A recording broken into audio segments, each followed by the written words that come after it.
Hello everyone, this is तनु टिप्टान और आज हम करने वाले हैं हमारे रिसर्च का टॉपिक है।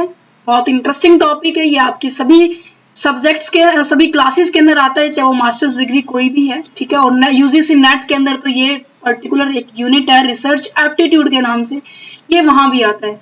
आज हम डिस्कस करेंगे कि क्या रिसर्च क्या होती है, इसका मीनिंग क्या है, एक्चुअल में इसकी प्रोसेस क्या है, टाइप्स क्या है, इन सभी टॉपिक्स के ऊपर हम डिस्कस करेंगे। तो स्टार्ट करते हैं हम रिसर्च के पॉइंट को समझने के लिए। देखिए, देखो यहाँ पे मीनिंग ही क्या लिखा हुआ है, रिसर्च। हम रिसर्च को पढ़ रहे हैं तो पहले इसके वर्ड को समझते हैं, इसका मतलब क्या है। अब देखो यहाँ पे री का मतलब क्या है, किसी चीज को क्या कर रहे हो आप, अगेन एंड अगेन सर्च कर रहे हो। सर्च का मतलब होता है फाइंड आउट करना। क्या करना? फाइंड आउट करना। मान लीजिए कोई एक प्रॉब्लम है, ठीक है।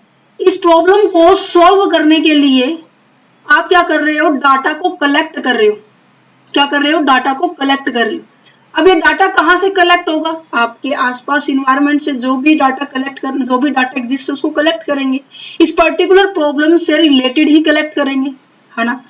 तो क्या होता है रिसर्च के अंदर, जब भी हमारे पास कोई प्रॉब्लम होती है, स्पेसिफिक प्रॉब्लम होती है, उस प्रॉब्लम का सॉल्यूशन ढूंढने के लिए हम रिसर्च करते हैं, ठीक है। और यहाँ पे अगेन एंड अगेन का मतलब क्या है, क्योंकि बहुत सारे टॉपिक्स ऐसे हैं जो ऑलरेडी क्या हो चुके हैं, रिसर्च किए जा चुके हैं। तो उन थ्योरीज का या फिर हम कह सकते हैं उन प्रिंसिपल्स को बेस मानकर हम क्या करते हैं, रिसर्च करते हैं। हम इन थ्योरीज के बेस पर हम क्या करते हैं, डाटा को कलेक्ट करते हैं। इतना समझ में आया? ठीक है जी। तो रिसर्च हम कह सकते हैं, रिसर्च क्या होते हैं कि एक स्पेसिफिक प्रॉब्लम को सॉल्व करने के लिए हम रिसर्च करते हैं। तो नॉर्मल सी बात है, जब इन थ्योरी में आपको कुछ कमी नजर आई होगी, है ना, कुछ आप और एडवांसमेंट चाहते हैं कि ऐसा नहीं, ऐसा होना चाहिए। जैसे कंप्यूटर की इनोवेशन की बात की जाए, पहले कंप्यूटर क्या होता था, पूरे पूरे पूरे पूरे कमरे में आते थे, है ना, रूम्स के अंदर आते थे। फिर क्या हुआ, थोड़ा सा साइज में छोटे हो गए, फिर और छोटे हो गए, फिर और छोटे हो गए। अब क्या है, आप हाथ में लेके भी घूमते हो, ऐसे कंप्यूटर भी आ गए, है ना, आम कंप्यूटर जिसे हम बोलते हैं। तो क्या होता है, इनोवेशन होती जा रही है, होती जा रही है, होती जा रही है। जैसे कि आईफोन के अंदर इनोवेशन हो रही है, हर एक चीज के अंदर, हर एक सिस्टम के अंदर, चाहे वो टेक्नोलॉजी से रिलेटेड है या फिर क्या अदर थिंग्स है, उन सब में क्या हो रही है, इनोवेशन हो रही है। तो इनोवेशन का मेन पर्पज, मेन स्टार्टिंग कहां से होती है, हम रिसर्च करते हैं उस टॉपिक के ऊपर। अगर ऑलरेडी एग्जिस्टेंस में डाटा है तो उसका यूज करेंगे, अगर नहीं है तो आप अपनी बेसिक नॉलेज से स्टार्ट करेंगे, मतलब कि जीरो लेवल से। तो यही बात है, जब भी कोई चीज नई इनोवेट होकर आती है, फिर वो आगे प्रोसीड, कुछ सालों तक सभी लोग उसे एक्सेप्ट करते हैं। फिर लोगों को उसके अंदर कुछ कमियां नजर आने लग जाती है, तो कुछ लोग क्या करते हैं कि उसके ऊपर दोबारा से और नया इनोवेशन करके और नई चीज डेवलप करते हैं। तो क्या होता है, जब भी कोई रिसर्च हम कंप्लीट करते हैं तो कंप्लीट करने के साथ ही यहाँ पर एक न्यू प्रॉब्लम क्या हो जाती है, क्रिएट हो जाती है ना। न्यू प्रॉब्लम क्रिएट होने का मतलब क्या है, जब जब अपनी रिसर्च कंप्लीट हो गई। अब यहाँ पे मैंने देखो कंप्यूटर का एग्जांपल लिया, पहले रूम जैसे पहले तो कंप्यूटर ही नहीं थे, है ना। और जब कंप्यूटर आए तो कैसे आए, बहुत बड़े बड़े एरिया को कवर करने वाले कंप्यूटर आए। उस टाइम के बाद फिर उसमें कमियां नजर आई कि क्या, कि ये तो स्पेस ज्यादा लेता है, साउंड ज्यादा करता है, तो उसमें प्रॉब्लम नजर आई ना। तो न्यू प्रॉब्लम साथ ही साथ क्रिएट हो जाती है जब एक पुराने रिसर्च अपनी जब क्या होती है, कंप्लीट होती है। समझ में आ रहा है? फर्स्ट पॉइंट आपका यही है कि जब रिसर्च जो होती है वो हमेशा क्या होती है, कॉन्टिन्यूअस प्रोसेस होती है। आई होप आपको ये पॉइंट क्लियर है। सेकंड पॉइंट क्या है कि इसके अंदर जब भी आप कोई भी आप मान लीजिए आपको डाटा कलेक्ट करना है उस प्रॉब्लम को सॉल्व करने के लिए। डाटा क्या करना है, कलेक्ट करना है प्रॉब्लम को सॉल्व करने। या तो डाटा आप क्या करोगे, एग्जिस्टेंस में जो अवेलेबल है डाटा, जैसे कि थ्योरी हो गई है, या फिर हम कह सकते हैं प्रिंसिपल्स जो आपके पास अवेलेबल है, राइट। या तो आप उनका यूज करेंगे, दैट मीन्स एग्जिस्ट डाटा जो आपके पास है उस डाटा को आप क्या करोगे, यूज करोगे। अगर मान लीजिए ऐसे बहुत से टॉपिक ऐसे भी होंगे जिनके ऊपर पहले रिसर्च की ही नहीं है, अगर की है तो छोटा मोटा बस एस्टिमेशन पे वो डाटा है, तो क्या कहेंगे, ऐसे डाटा को हम क्या कहेंगे, या हम उसे बेस से स्टार्ट कहेंगे। कि आप इन डेप्थ होकर उस डाटा को कलेक्ट करोगे। यहाँ पे आपको इन डेप्थ में जाने की जरूरत नहीं होगी क्योंकि ऑलरेडी एग्जिस्टेंस में है जो इसके अंदर लिखा हुआ। नॉर्मल सी बात, ये प्रूव हुई है तभी तो थ्योरी बनी है, ये प्रूव हुई है तभी तो क्या है, पूरे यूनिवर्स में एप्लीकेबल है। तो हम क्या कहेंगे, जब भी हम किसी ऑलरेडी एग्जिस्टेंस थ्योरी को, प्रिंसिपल्स को यूज करते हैं, नॉर्मल सी बात है उसके अंदर हम इन डेप्थ में स्टडी नहीं करेंगे। जो डाटा दिया हुआ है बस उसको समझेंगे कि ये ऐसे है तो ऐसे। उसमें हम ये नहीं पूछेंगे कि ऐसा क्यों हुआ। हम जब क्यों का आंसर देंगे तो दैट मीन्स हम इन डेप्थ में जा रहे हैं। जब हम क्या कर रहे हैं, क्यों का आंसर दे रहे हैं, इन डेप्थ में हम जा रहे हैं, दैट मीन्स वाई का आंसर हम इन डेप्थ में जाते हैं। ठीक है, जब हम बाकी वाई को छोड़कर बाकी सभी का आंसर दे, जैसे कि व्हाट, व्हेन, वेयर, इन सब का आंसर दे, दैट मीन्स हम क्या कर रहे हैं, ऑलरेडी एग्जिस्टेंस थ्योरी का यूज कर रहे हैं अपनी नेक्स्ट थ्योरी को प्रूव करने के लिए। तो यहाँ पे कह सकते हैं कि यहाँ पर इन डेप्थ नहीं होती, यहाँ पर ऊपर ऊपर से उस डाटा को देखा जाता है। तो इसलिए कहा जाता है कि जब भी हमारा थ्योरी प्रिंसिपल को बेस मानकर हम रिसर्च करते हैं तो ऐसे डाटा को हम क्या कहते हैं, क्वांटिटेटिव डाटा कहते हैं। क्वांटिटेटिव डाटा वो डाटा होता है जिसका जो इंफॉर्मेशन होती है ना वो नंबर्स के फॉर्म में होगी। ठीक है, वो न्यूमेरिकल फॉर्म में होगी। और न्यूमेरिकल को छोड़ के बाकी जितना भी जो भी डाटा कलेक्ट होए वो यहाँ पर क्वालिटेटिव के अंदर आएगा। इतना समझ में आ रहा है? मैं ऐसे एग्जांपल्स के साथ थोड़ा सा इसको रिलेट करके इसलिए समझा रही हूँ क्योंकि आगे जो पॉइंट्स आएंगे ना इन्हीं के बेस पर आपको डिफरेंशिएट करके मिलेंगे कि क्वांटिटेटिव डाटा क्या होता है, क्वांटिटेटिव रिसर्च क्या होती है, क्वालिटेटिव रिसर्च क्या होती है। फिर इसी को बाइफरकेट किया हुआ है नेक्स्ट फर्दर पार्ट्स के अंदर। क्वांटिटेटिव के 4 से 5 पार्ट हैं और क्वालिटेटिव के तो बहुत सारी रिसर्च होती है। तो इसीलिए समझना पड़ेगा आपको कि जब भी हम क्वांटिटेटिव डाटा, क्वांटिटेटिव रिसर्च की बात कर रहे हैं दैट मीन्स हम किसी पर्टिकुलर थ्योरी को यूज कर रहे हैं। थ्योरी यूज कर रहे हैं तो दैट मीन्स हम क्या कर रहे हैं, न्यूमेरिकल डाटा हमारे पास आ रहा है और हम इन डेप्थ में नहीं उसके अंदर जा रहे हैं डाटा के। ठीक है, इतना समझ में है? ठीक है, अब आगे बढ़ते हैं। और हाँ, जब भी हम किसी भी डाटा को प्रिंसिपल, जैसे कि ये थ्योरी है, ऑलरेडी है, एग्जिस्टेंस में है, तो नॉर्मल सी बात है इसके बारे में आपको थोड़ा सा पहले क्या होगी, इसके अंदर प्रायर नॉलेज होगी। राइट, अगर पहले से कोई थ्योरी अवेलेबल है तो नॉर्मल सी बात है उसके अंदर आप उसके रिगार्डिंग आपको प्रायर नॉलेज होगी। और जब भी प्रायर नॉलेज होती है उसके किसी के भी टॉपिक के बारे में तो आप उसके बारे में, उसके काम करने के तरीके में आप प्रॉपर प्लान कर सकते हो। प्लान मैनर से आप क्या करोगे, काम करोगे। राइट, जब भी प्लान मैनर से काम होता है उसे बोला जाता है, समझ सी बात है वो कैसे होगा, स्ट्रक्चर्ड फॉर्म में होगा। मतलब कि सब कुछ प्री प्लान होगा, हर एक चीज क्या है सिस्टमैटिक वाइज से किया जा रहा है ना। सिस्टमैटिक वाइज से मतलब कि हर चीज क्या हो रही है, वेल प्लान मैनर से हो रही है। कोई भी ऐसे उधर से उधर नहीं जा रहे हो आप, प्रॉपर वे है आपका, प्रॉपर प्रोसेस आप यूज कर रहे हैं। ठीक है, ये बातें कुछ एक हैं जो आपको ध्यान रखनी होगी। सो हम बढ़ते हैं हमारे चैप्टर की ओर। क्या कह रहा है, रिसर्च का मतलब क्या होता है कि जब भी हम, री का मतलब होता है रिसर्च, जो भी मैंने आपको समझाया, और सर्च का मतलब होता है किसी भी टॉपिक को, किसी भी चीज को फाइंड आउट करना। Find out the specific problem solution, किसी भी स्पेसिफिक प्रॉब्लम का सॉल्यूशन फाइंड आउट करने के लिए हम क्या करते हैं, डाटा को कलेक्ट करते हैं। और जब जब किसी भी प्रॉब्लम का सॉल्यूशन निकालेंगे तब तब वहां पर एक नई प्रॉब्लम क्या होगी, क्रिएट होगी। सो इसलिए कहा जाता है कि ये क्या है, हमारी कॉन्टिन्यूअस प्रोसेस है। ठीक है, सिस्टमैटिकाइज प्रोसेस का, सिस्टमाइज जो प्रोसेस है इसका एक एग्जांपल लेते हैं। जैसे कि आपको आपको भूख लगी है और आपने अपनी मम्मी को बोला कि मम्मी जी खाना बना दीजिए। तो मम्मी ने क्या किया, रोटी बनानी शुरू की। तो क्या आपको डायरेक्ट रोटी मिल गई है? ये जो आपने जिस चीज की आपने डिमांड की थी क्या आपको डायरेक्ट मिल गई है? नहीं ना। मम्मी ने क्या किया होगा, एक प्रोसेस को फॉलो किया होगा। जैसे कि जो गेहूं होगी आपके घर में, सॉरी ये गेहूं, एक सेकेंड, जो गेहूं होगी, राइट, उसको पहले तो क्या किया होगा आपने, पिसवाना पड़ा होगा, है ना। देन उसके बाद उसका क्या बना होगा, आटा बना होगा। देन आटे से मम्मी ने क्या बनाया होगा, डो बनाया होगा, उसका डो से क्या किया होगा, तवे पर उसको सेक कर देन उसके बाद आपको रोटी मिली होगी। तो ये प्रोसेस को मम्मी ने क्या किया, फॉलो किया इस एट द पॉइंट पर पहुंचने के लिए, सोल्यूशन पे पहुंचने के लिए कि हाँ रोटी इस तरीके से तैयार होगी। तो रिसर्च में भी हम क्या करते हैं, प्रिस्क्राइब फॉर्मेट में प्रोसेस को फॉलो करते हैं किसी प्रॉब्लम का अगर आपको सोल्यूशन निकालना है। ओके ठीक है, सेकंड पॉइंट यही कह रहे हैं, to find the problem solution choose the way and the prescribed path so that is a systematized and the methodology and the scholarly। ठीक है, कहने का मतलब कि आप प्रॉपर एक पाथ का यूज करोगे, एक रास्ते का यूज करोगे जिसकी हेल्प से आप एक पॉइंट से, स्टार्टिंग पॉइंट से आप एंड पॉइंट तक पहुंच पाओ। Clear point. थर्ड पॉइंट क्या कह रहे हैं, journey from to known to unknown.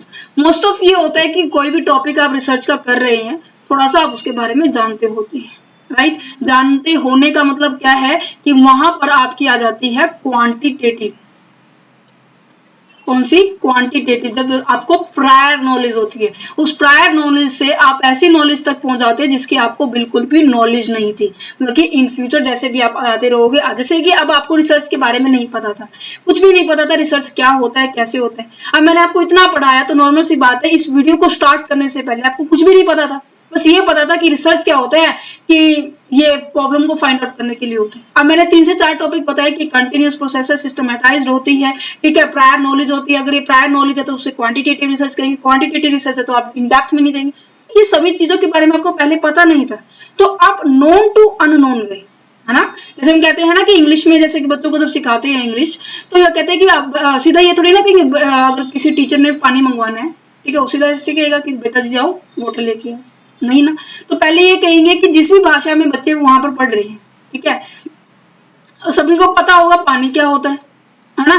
तो पानी हमारा नोन है ना। नोन से अननोन का मतलब क्या है, आप सबको पता है कि पानी पीने के लिए काम होता है, तो टीचर फिर उसको बताया कि पानी को इंग्लिश में बच्चे वाटर कहते हैं।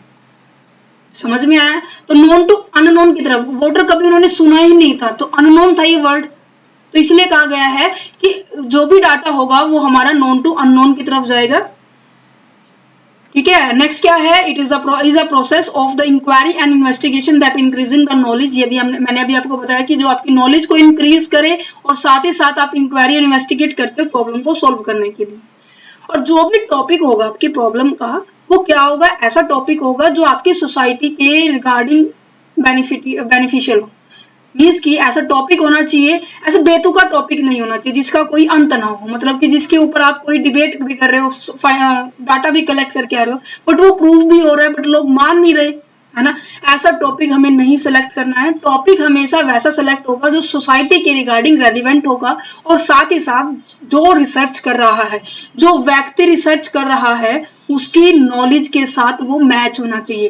जो टॉपिक है और उसकी जो नॉलेज है वो दोनों क्या होनी चाहिए, मैच होनी चाहिए, तभी वो क्या है अपना अच्छे से अपना रिप्रेजेंट कर सकते हैं।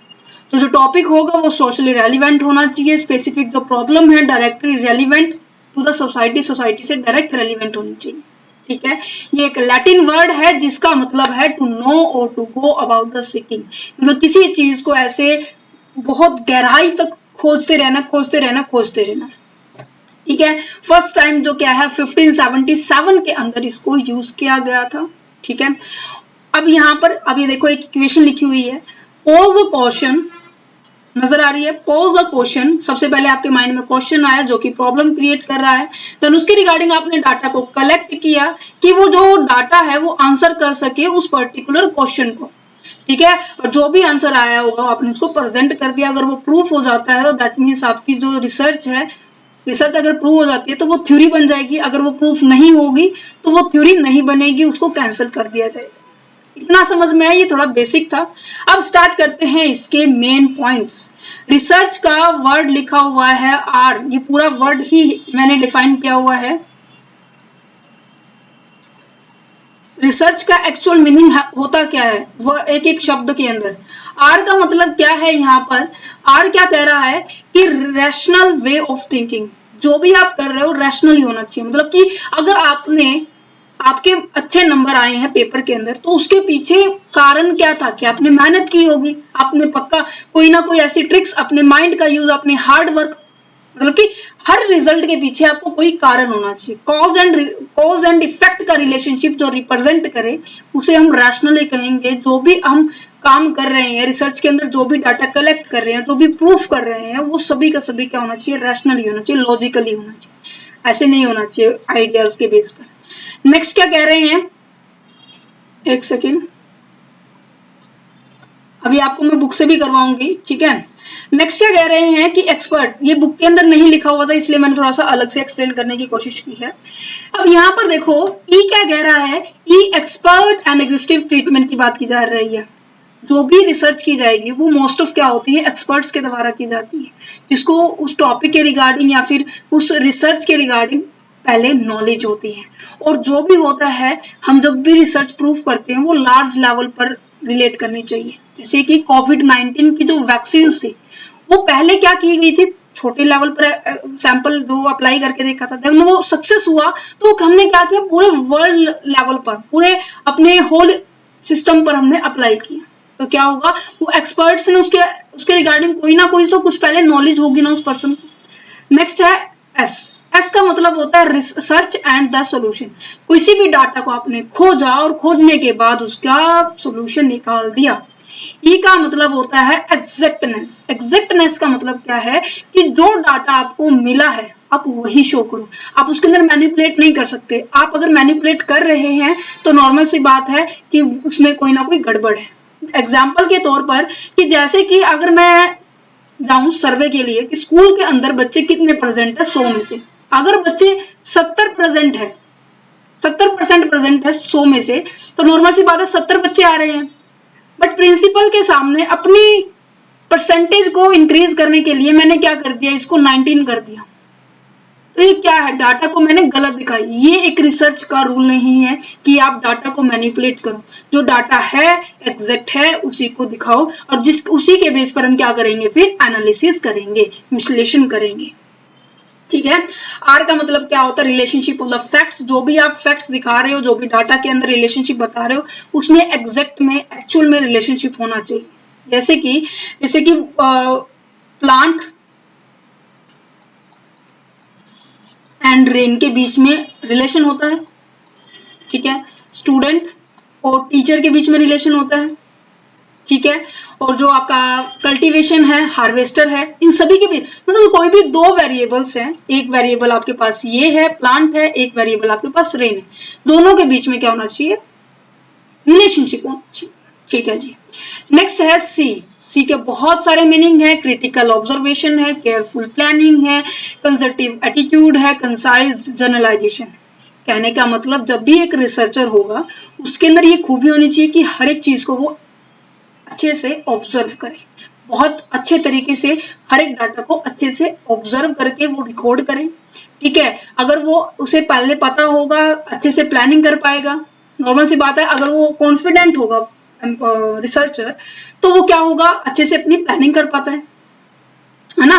केयरफुली प्लानिंग का मतलब क्या है कि डाटा जो भी आप रिकॉर्ड कर रहे हो, जो भी आपको रिसर्च प्रूफ करनी है, उसको एक ऐसे सिस्टमैटिक वे से करो कि आप उसमें मिस्टेक ना कर पाए, क्योंकि मिस्टेक अगर की तो रिसर्च के अंदर फिनेंशियल जो कंडीशंस होती है वो बहुत हिल जाती है, ठीक है। और जो एटीट्यूड होता है रिसर्चर का वो हमेशा पॉजिटिव होना चाहिए। और दूसरी बात, लास्ट एंड फोर्थ बात की गई है जर्नलाइजेशन। इस कंसेप्ट को बहुत अच्छे से समझना, क्योंकि ये जो कंसेप्ट है आगे भी आएगा, क्वांटिटेटिव रिसर्च में भी आएगा और क्वालिटेटिव रिसर्च में भी आएगा कि जर्नलाइजेशन होता क्या है। देखिए, जर्नलाइजेशन कंसेप्ट को समझने के लिए मान लीजिए ये पूरी बड़ी पॉपुलेशन है, ठीक है। इस पॉपुलेशन में, ये पूरी इंडिया की पॉपुलेशन है 142 करोड़ कुछ 87 लाख है ना।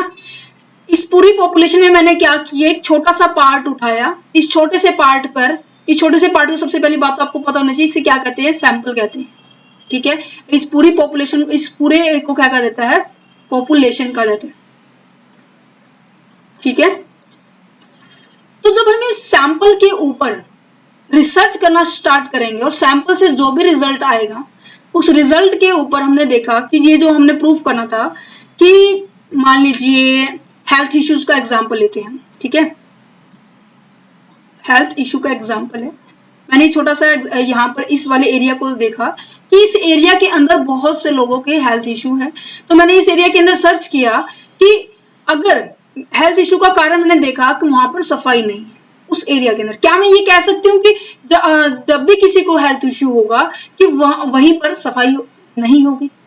ऐसा नहीं होगा कि नॉर्मल सी बात है भाई, हेल्थ इशू किसी को भी किसी भी कारण से हो सकता है, बट इस एरिया का हेल्थ इशू क्या है? सफाई ना होना, सैनिटाइजेशन प्रॉपर वे से नहीं हो रहा, राइट, सैनिटाइजेशन की प्रॉब्लम है यहाँ पर। तो हेल्थ इशू का कारण केवल इस एरिया में है। अगर कोई प्रॉब्लम हमने, अगर कोई सैंपल के ऊपर हमने रिसर्च की और वही रिसर्च अगर पूरे बड़े एरिया पर एप्लीकेबल होती हो, अगर वो पूरे बड़े एरिया पे अप्लाई होती है, तो उसे हम क्या कहेंगे? जनरलाइजेशन ऑफ द थ्योरी, कि हमने छोटे पे अप्लाई किया। जैसे कोविड का यहाँ पर एग्जाम्पल रहेगा। कोविड का हमने पहले छोटे स्मॉल सैंपल पे हमने कलेक्ट किया कि 10 से 12 लोगों पर हमने एक्सपेरिमेंट किया और देखा कि हाँ ये बिल्कुल लोग ठीक हो गए हैं। तो फिर हमने क्या किया, पूरी जनसंख्या के ऊपर, जितनी भी हमारी जनसंख्या है, पॉपुलेशन, हमने सबके ऊपर अप्लाई कर दिया, तो उसे हम कहेंगे जनरलाइजेशन, ठीक है। और ये जो हेल्थ इश्यू का एग्जाम्पल है, इसे हम जनरलाइजेशन का एग्जाम्पल नहीं कहेंगे। कारण क्या है? क्योंकि ये इसी पर्टिकुलर एरिया पर ही अप्लाई होगा, क्योंकि यहाँ पर ही सैनिटाइजेशन की प्रॉब्लम है। हेल्थ इश्यू की प्रॉब्लम का कारण जो है सैनिटाइजेशन है। बाकी एरिया में ऐसा कुछ नहीं है, बाकी एरिया में डिफरेंट रीजन आ रहे हैं, ठीक है। तो जब ये बात आगे हुई समझ में, जब रिजल्ट करते हैं और वो सक्सेस हो जाता है और पूरी पॉपुलेशन पर वो अप्लाई हो सकता है, तो उसे हम क्या कहेंगे? जनरलाइजेशन कहेंगे। अगर वो पूरी पॉपुलेशन पर अप्लाई नहीं होता तो हमें उसे कंटेक्चुअल जनरलाइजेशन कहेंगे। कंटेक्चुअल जनरलाइजेशन का मतलब है उस पर्टिकुलर सिचुएशन, उस पर्टिकुलर एरिया पर ही वो चीज अप्लाई है, उसे हम कंटेक्चुअल कहेंगे। ये वर्ड आएगा, याद रखना बच्चे, आगे समझने में बहुत ज्यादा हेल्प करेगा, ठीक है। चलिए जी, ये हो गया, कंसेप्ट समझ में आ गया। नेक्स्ट आ जाता है एच का मतलब होता है honesty and the hard work. इतना समझ में आया रिसर्च का मतलब, ठीक है जी। अब यहाँ पर एक लाइन लिखी हुई है, इसको और अच्छे से समझना चाहिए आपको। Necessity is the mother of inventions. इसका मतलब क्या है कि जब भी आपको कुछ चीज की जरूरत होती है, जब भी आपको किसी चीज की नीड होती है, तो आप क्या करते हो? उसको ढूंढना शुरू कर देते हो। तो उस ढूंढने को ही हम क्या कहेंगे? रिसर्च कहेंगे। अपनी नीड के अकॉर्डिंग आप क्या करते हो? उस प्रॉब्लम का सोल्यूशन फाइंड आउट करने की पूरी कोशिश करते हो। When the need for the something becomes essential, you and forced to find the way of getting or achieve it। उसको अचीव करने के लिए आप क्या करते हो? पूरा फोर्स लगा देते हो, ठीक है। और रिसर्च में हमेशा 3 चीजों का आंसर दिया जाएगा, व्हेन, हाउ एंड व्हाई। और मैंने अभी आपको बताया, जब भी व्हाई का आंसर दिया जाएगा तो दैट मीन्स आप क्या कर रहे हो? इन डेप्थ में उस चीज की स्टडी कर रहे हैं। इन डेप्थ में जा रहे हैं तो नॉर्मल सी बात है, वो क्वालिटेटिव होगा, ठीक है। इन डेप्थ का मतलब होता है क्वालिटेटिव, कि क्यों ऐसा हुआ, अगर ऐसा हो रहा है तो क्यों हो रहा है। जब क्यों का आंसर आएगा वो क्वालिटेटिव होगा। व्हाट, हाउ, वाई को छोड़कर बाकी जितने भी आंसर आए वो हमारा क्वांटिटेटिव होगा। रिसर्च में हम इन तीनों का आंसर देते हैं। व्हाट क्या जानना है, कैसे जानना है और क्यों जानना है। अगर इनका आंसर मिल जाए तो अपनी पूरी रिसर्च सक्सेसफुली प्रूफ हो सकती है, ठीक है। अब इसको 1 लाइन के अंदर मैंने एक्सप्लेन किया है। अब पूरे का सारांश लिखा हुआ है कि जब भी कोई प्रॉब्लम आपको मिलती है, ठीक है, तो हम क्या करते हैं? सिस्टमाइज स्टेप को फॉलो करते हैं, डिफरेंट स्टेजेस को कंप्लीट करते हैं। उन स्टेजेस को कंप्लीट करते हुए हम साथ साथ अपनी नॉलेज भी एनहांस करते हैं और सिस्टमेटाइज्ड वर्जन का यूज करते हैं, साइंटिफिक वे का यूज करते हैं, मेथड का यूज करते हैं उस प्रॉब्लम को सोल्व करने के लिए, ठीक है। और उस प्रॉब्लम को सोल्व करने के लिए जो भी डाटा हमने कलेक्ट किया है उसके ऊपर हम क्या करेंगे? स्पेशली एनालिसिस करेंगे। देन उसके बाद हम इंटरप्रिटेशन करेंगे, आगे हम स्टेप्स के अंदर पढ़ेंगे, देन उसका सोल्यूशन निकल जाए, ठीक है। तो सबसे अब उसके बाद सीधा आते हैं हमारे प्रोसेस के ऊपर। रिसर्च की प्रोसेस क्या है? अब रिसर्च का मतलब समझ में आ गया होगा, ठीक है। रिसर्च क्या होती है? आपकी सिस्टमेटाइज्ड होती है। यही बातें 5 से 6 लाइनें, 5 से 4 बातें हैं जो आपको बिल्कुल अच्छे से ऐसे ऐसे कर सकते हो आप ये चीजें, ठीक है। आपकी बुक के अंदर जैसे भी दिया हो आप वैसे ही अपनी सुटेबिलिटी के हिसाब से कर लेना, बट मैंने आपको यहाँ पर स्पेशली लिखा हुआ है, अलग से हाईलाइट किया हुआ है कि आपको नजर आ जाए कि search of the truth, truth की सर्च की जाती है। Find the solution of the problem, problem का सॉल्यूशन फाइंड आउट किया जाता है। इसके लिए कोई भी शॉर्टकट नहीं है, इसके लिए हम प्रोसेस को फॉलो करते हैं। शॉर्टकट अगर यूज करेंगे नॉर्मल सी बात है, उसके अंदर कहीं ना कहीं गड़बड़ होने की ज्यादा चांसेस रहते हैं। फॉलो द सिस्टमेटिक मेथड को फॉलो करते हैं। Acquisition of the knowledge, knowledge को हम एक्वायर करते हैं। ये मैंने थोड़ा शॉर्टकट लिखा हुआ है, बट ऐसा लिखना नहीं चाहिए, परंतु ड्यू टू द स्पेस नहीं था तो हमने इसको लिख दिया, ठीक है जी। अब यहाँ पर हम नेक्स्ट बढ़ते हैं इसकी प्रोसेस के ऊपर। प्रोसेस क्या, ये नोट्स अगर आपको चाहिए तो आप हमने व्हाट्सएप नंबर दिया हुआ है डिस्क्रिप्शन में, आप वहां पर कॉन्टेक्ट कीजिए, देन आपको नोट्स मिल जाएंगे, ठीक है। अब यहाँ पे नेक्स्ट पॉइंट पे पहुंचते हैं, process of the research. Research की प्रोसेस क्या होती है, इसकी प्रक्रिया क्या है किसी चीज को फाइंड आउट करने के लिए। अब आपको देखो कि आपको ये प्रॉब्लम है, इस प्रॉब्लम को सॉल्व करने के लिए, इसका सॉल्यूशन फाइंड आउट करने के लिए एक प्रिस्क्राइब पाथ को फॉलो करना पड़ेगा। जैसे मैंने आपको रोटी का एग्जांपल दिया है ना, आपको अगर रोटी खानी है, इस रोटी तक पहुंचना है तो आपको पूरी प्रोसेस को फॉलो करना पड़ेगा। इसी तरह से रिसर्च में जो भी प्रॉब्लम होगी उसको ऐसे ऐसे प्रोसेस के साथ पहुंचना पड़ेगा, क्योंकि कोई शॉर्टकट मेथड नहीं यूज करना है आपको इसमें। तो सबसे पहले देखो क्या लिखा हुआ है, आइडेंटिफाई अ प्रॉब्लम। सबसे पहले आपको पता होना चाहिए कि एक्चुअल में आपकी प्रॉब्लम क्या है। अगर आपको वो प्रॉब्लम पता चल गई देन उसके बाद ही आप उसके ऊपर फोकस कर पाएंगे। सबसे पहले आपको प्रॉब्लम देखनी है। एग्जाम्पल के तौर पे मैंने लिखा हुआ है कि can revising actually reduce the exam stress. जैसे जैसे एग्जाम होते हैं, आते हैं हमारे नजदीक, दिसंबर में एग्जाम होते हैं, जनवरी के अंदर एग्जाम होते हैं, जैसे ही एग्जाम हमारे पास आते हैं, मतलब नजदीक आते रहते हैं, बच्चों का स्ट्रेस बहुत हाई लेवल पर चल जाते हैं। तो यहाँ पे एक स्टेटमेंट दी गई है, एक नॉर्मल स्टेटमेंट है, क्या रिवीजन करने से, लगातार रिवीजन करने से क्या आपका स्ट्रेस कम हो सकता है, उसकी बात की जा रही है, ठीक है। फिर इसके बाद हम क्या करते हैं, अपने ऑब्जेक्टिव को सेट करते हैं। ऑब्जेक्टिव को सेट करने से पहले यहाँ पर लिखा हुआ है review the literature. Literature review का मतलब क्या है कि जो ऑलरेडी एग्जिस्टेंस में थ्योरी है, ऑलरेडी एग्जिस्टेंस में जो भी थ्योरी है उसको हम उस टॉपिक के रिगार्डिंग, स्ट्रेस के रिगार्डिंग, यहाँ पर देखो 2 वेरिएबल है, रिवाइजिंग और स्ट्रेस। यहाँ पर 2 वेरिएबल, इनके बीच में आपको रिलेशनशिप बताना है, ठीक है। साथ साथ जो मैं आपको फीचर बता के आई थी ना, पीछे बताती आई थी कि यहाँ पर जो आर का मतलब है, इस वाले आर का मतलब रिलेशनशिप है ना। तो आपको ये पता होना चाहिए कि जब भी हम प्रॉब्लम को सॉल्व कर रहे हैं तो उन 2 वेरिएबल्स के बीच में रिलेशनशिप होना चाहिए। और जो भी वेरिएबल्स के ऊपर हम सर्च कर रहे हैं, प्रॉब्लम के ऊपर सर्च कर रहे हैं, उनकी पहले हमें क्या करनी पड़ेगी, उन थ्योरी को पढ़ना पड़ेगा जो उस टॉपिक पर ऑलरेडी आ चुकी है। देन हम क्या करेंगे, अपने ऑब्जेक्टिव को सेट करेंगे। To find out the impact of revision on exam stress of students. फिर हम ये देखेंगे कि क्या इम्पैक्ट पड़ता है, ये हमारा ऑब्जेक्टिव रह जाएगा। ऑब्जेक्टिव में क्या होगा, हम स्पेसिफिक पॉइंट को डिनोट कर देंगे कि अब हम इम्पैक्ट देखेंगे कि रिवीजन करने से हमारा स्ट्रेस कम होता है, बच्चों का स्ट्रेस कम होता है या नहीं होता, उसकी बात की जा रही है, ठीक है।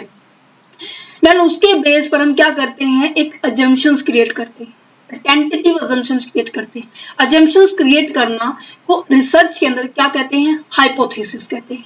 हाइपोथेसिस क्या होती है, एक हमारी अजम्पशन होती है जो रिसर्चर खुद है। मान लीजिए मैं खुद रिसर्च कर रही हूँ इस पर्टिकुलर टॉपिक के ऊपर, तो क्या होगा, मैं खुद की अजम्पशंस लेके चलूंगी, खुद की टेंटेटिव अजम्पशंस लेके चलूंगी। टेंटेटिव का मतलब होता है जो ठीक भी हो सकती है, प्रूव भी हो सकती है, और जो हमारी फॉल्स भी हो सकती है। प्रूफ हो गई तो वो क्या बन जाएगी, थ्योरी बन जाएगी। अगर वो फॉल्स हो गई तो नॉर्मल सी बात है, वो क्या हो जाएगी, रिजेक्ट हो जाएगी। तो हाइपोथेसिस आपको याद रखना है, रिसर्च के अंदर ऑब्जेक्टिव के बाद हम क्या करेंगे, हाइपोथेसिस को क्रिएट करेंगे, हाइपोथेसिस को फॉर्मुलेट करेंगे।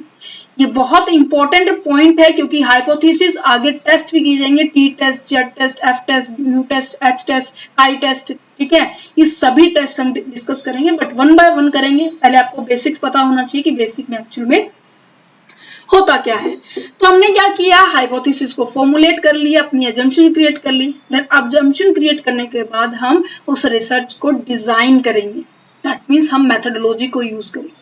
ये भी एक अलग टॉपिक है, ये जितने भी प्रोसेस के अंदर पॉइंट स्टेप्स आ रहे हैं ना, ये पर्टिकुलर टॉपिक है, इन सभी को हम वन बाय वन डिस्कस करेंगे, बट हाँ थोड़ा थोड़ा मीनिंग मैं आप बताते जा रही हूँ, क्योंकि जो भी वर्ड्स आएंगे, जैसे कि हाइपोथेसिस बहुत बड़ा आएगा, डिजाइन आएगा, सैम्पलिंग क्या होती है, डाटा कलेक्शन क्या होता है, इनके बारे में छोटे छोटे हमने इन्फॉर्मेशन दी है आपको, ठीक है। तो यहाँ पे देखो, रिसर्च के अंदर क्या करोगे, मैथोडोलॉजी का यूज करके आप क्या करोगे, डिजाइन तैयार करोगे, देन उसके बाद सैम्पलिंग होती है। अभी मैंने आपको बताया सैम्पलिंग क्या होती है, कुछ देर पहले ऊपर वाली स्लाइड पे, थर्ड स्लाइड पे हमने पढ़ा कि सैम्पलिंग क्या होती है, पूरी पॉपुलेशन का एक छोटा सा पार्ट होता है, ये पूरी पॉपुलेशन है और इसका क्या करना, एक छोटे से पार्ट के ऊपर जब हम स्टडी करते हैं उसको बोला जाता है, हमने इस छोटे से पार्ट को स्टडी किया, इस छोटे से पार्ट को हम क्या कहेंगे, सैंपल कहेंगे, सैंपल कहेंगे। सैम्पलिंग होता है, एक प्रोसेस होती है, आईएनजी नॉर्मल सी बात है, कंटिन्यूअस है। सैम्पलिंग हमारी क्या होती है, दो तरीके से होती है, एक हमारी क्या होती है, प्रोबेबल सैम्पलिंग होती है, एक हमारी नॉन प्रोबेबल होती है,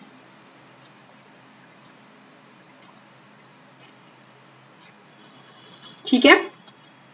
प्रोबेबल सैम्पलिंग और नॉन प्रोबेबल सैम्पलिंग को हम डिस्कस करेंगे, वो भी सैम्पलिंग वाले कंसेप्ट के अंदर कि प्रोबेबल सैम्पलिंग क्या होती है, नॉन प्रोबेबल सैम्पलिंग क्या होती है, ठीक है।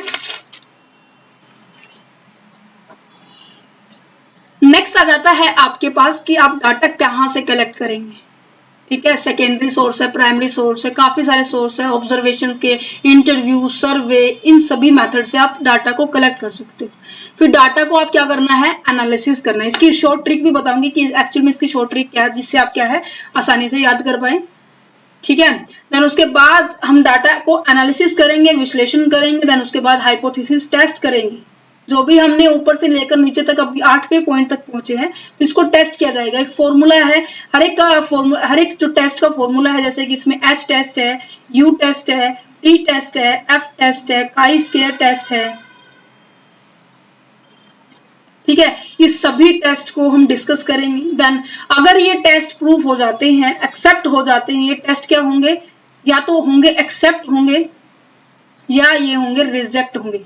रिजेक्ट होंगे तो नॉर्मल सी बात है, फिर उसी स्टेप पे पहुंच जाएंगे जो ऊपर से हम पढ़ते आ रहे हैं, ठीक है। और देन एक्सेप्ट होगा तो नॉर्मल सी बात है, वो थ्योरी क्या हो जाएगी, जनरलाइज हो जाएगी, मतलब कि यूनिवर्सल पर एप्लीकेबल हो जाएगी, सब पर एप्लीकेबल होगी।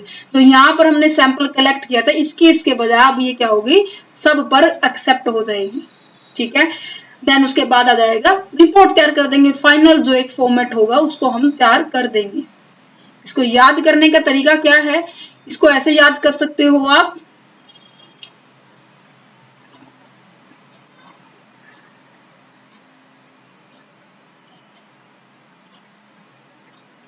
देन हमारे पास आ जाता है पीसी हो गया, प्रॉब्लम को फाइंड आउट करना, एलसी हो गया, लिटरेचर को रिव्यू करना, देन आपको ऑब्जेक्टिव को स्पेसिफाई करना होगा, देन आप हाइपोथेसिस करोगे, देन फॉर्मुलेट करोगे रिसर्च के डिजाइन को, ठीक है।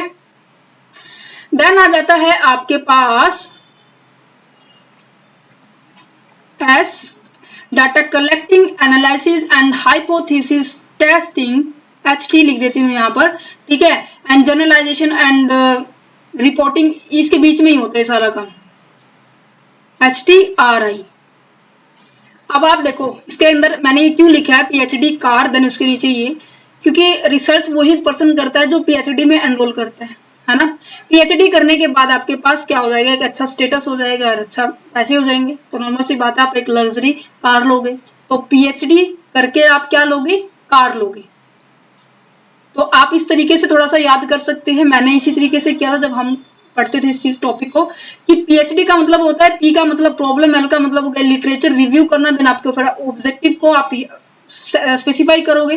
देन हाइपोथेसिस को फॉर्मुलेट करोगे, डी का मतलब है रिसर्च के डिजाइन को तैयार करना। देन यहाँ पर आप सैम्पलिंग करोगे, ये नीचे वाले थोड़ा सा याद करने पड़ेंगे, सैम्पलिंग करोगे, ठीक है। देन कार के सी का पहला वर्ड क्या है, कार, तो यहाँ पर कार का पहला वर्ड सॉरी सी है, तो डाटा कलेक्शन होगा, ए से डाटा एनालिसिस होगा, और यहाँ पर आ जाता है हाइपोथेसिस, हम टेस्ट करेंगे, टेस्ट हो जाएगी तो वो जनरलाइजेशन होगी, जनरलाइजेशन के बाद वो क्या होगी, रिपोर्ट तैयार होकर आपकी फाइनली कार आ जाएगी आपके हाथ में, ठीक है। आ गया समझ में। अब यहाँ पर आ जाते हैं क्वांटिटेटिव रिसर्च। ये टॉपिक बहुत ज्यादा इंपॉर्टेंट है, क्योंकि इसके बिना बाकी के रिसर्च के टाइप्स को अगर आप पढ़ोगे तो बाद में कंफ्यूजन होगी कि रिसर्च को एक्चुअल में ऐसा, इसको क्वांटिटेटिव क्यों कहा है, उसको क्वालिटेटिव क्यों कहा है, ये सभी चीज के बारे में दिक्कत होगी। तो सबसे पहले हम इसको पढ़ते हैं, quantitative and the qualitative research को। क्वांटिटेटिव रिसर्च क्या होता है, एक सेकेंड,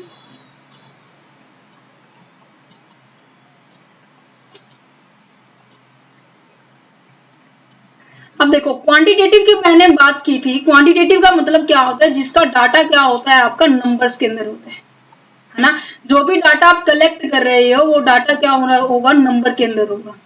और जो डाटा कलेक्ट किया है ऑलरेडी एग्जिस्टेंस में जो भी थ्योरी है, ऑलरेडी जो थ्योरी अवेलेबल है उसको बेस माना होगा आपने, है ना। तो इसके अंदर यही एक खास बात है कि आप जो डाटा कलेक्ट करोगे वो नंबर्स के फॉर्म में होगा आपका डाटा, ठीक है। और क्या होगा, एवरीथिंग इज प्लान मैनर। क्यों, क्योंकि आप तो थ्योरी को यूज कर रहे हो, आप थ्योरी को यूज कर रहे हो, दैट मीन्स आपको उसके बारे में, उस टॉपिक के बारे में पहले थोड़ी बहुत उसके अंदर नॉलेज होगी। तो पहले थोड़े नॉलेज होगी तो नॉर्मल सी बात है, आप क्या कर सकते हो, उसके रिगार्डिंग आप प्लानिंग कर सकते हो। प्लानिंग की तो मीन्स की हर चीज क्या हो रही है, स्ट्रक्चर वे में हो रही है, स्ट्रक्चर वे में हो रही है, तो इसके अंदर आप हर चीज प्री प्लान मैनर से कर सकते हो, ठीक है हो। और ये मोस्टली क्वांटिटेटिव रिसर्च मोस्टली कब की जाती है, क्यों की जाती है, जब आप किसी भी चीज को, किसी भी थ्योरी को क्या करना चाहते हो, प्रूफ करना चाहते हो। जब भी आप थ्योरी को प्रूफ करने की बात करते हैं वहां पर हम क्वांटिटेटिव रिसर्च का यूज करते हैं।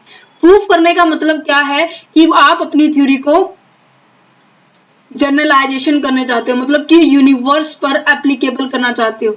सैंपल पे कलेक्ट करने के बाद पूरी होल पॉपुलेशन के ऊपर अप्लाई करना चाहते हो, तब हम क्या करते हैं, रिसर्च, क्वांटिटेटिव रिसर्च का हम यूज करते हैं। अब नॉर्मल सी बात है, इस डाटा को, एक सेकंड में इसको स्क्रॉल करके ऊपर जाके हम एमपीटी पेज पर देखते हैं क्या कुछ है इसके। अब हम इसको यहाँ समझेंगे कि क्या होता है क्वांटिटेटिव डाटा को प्रॉपर तरीके से।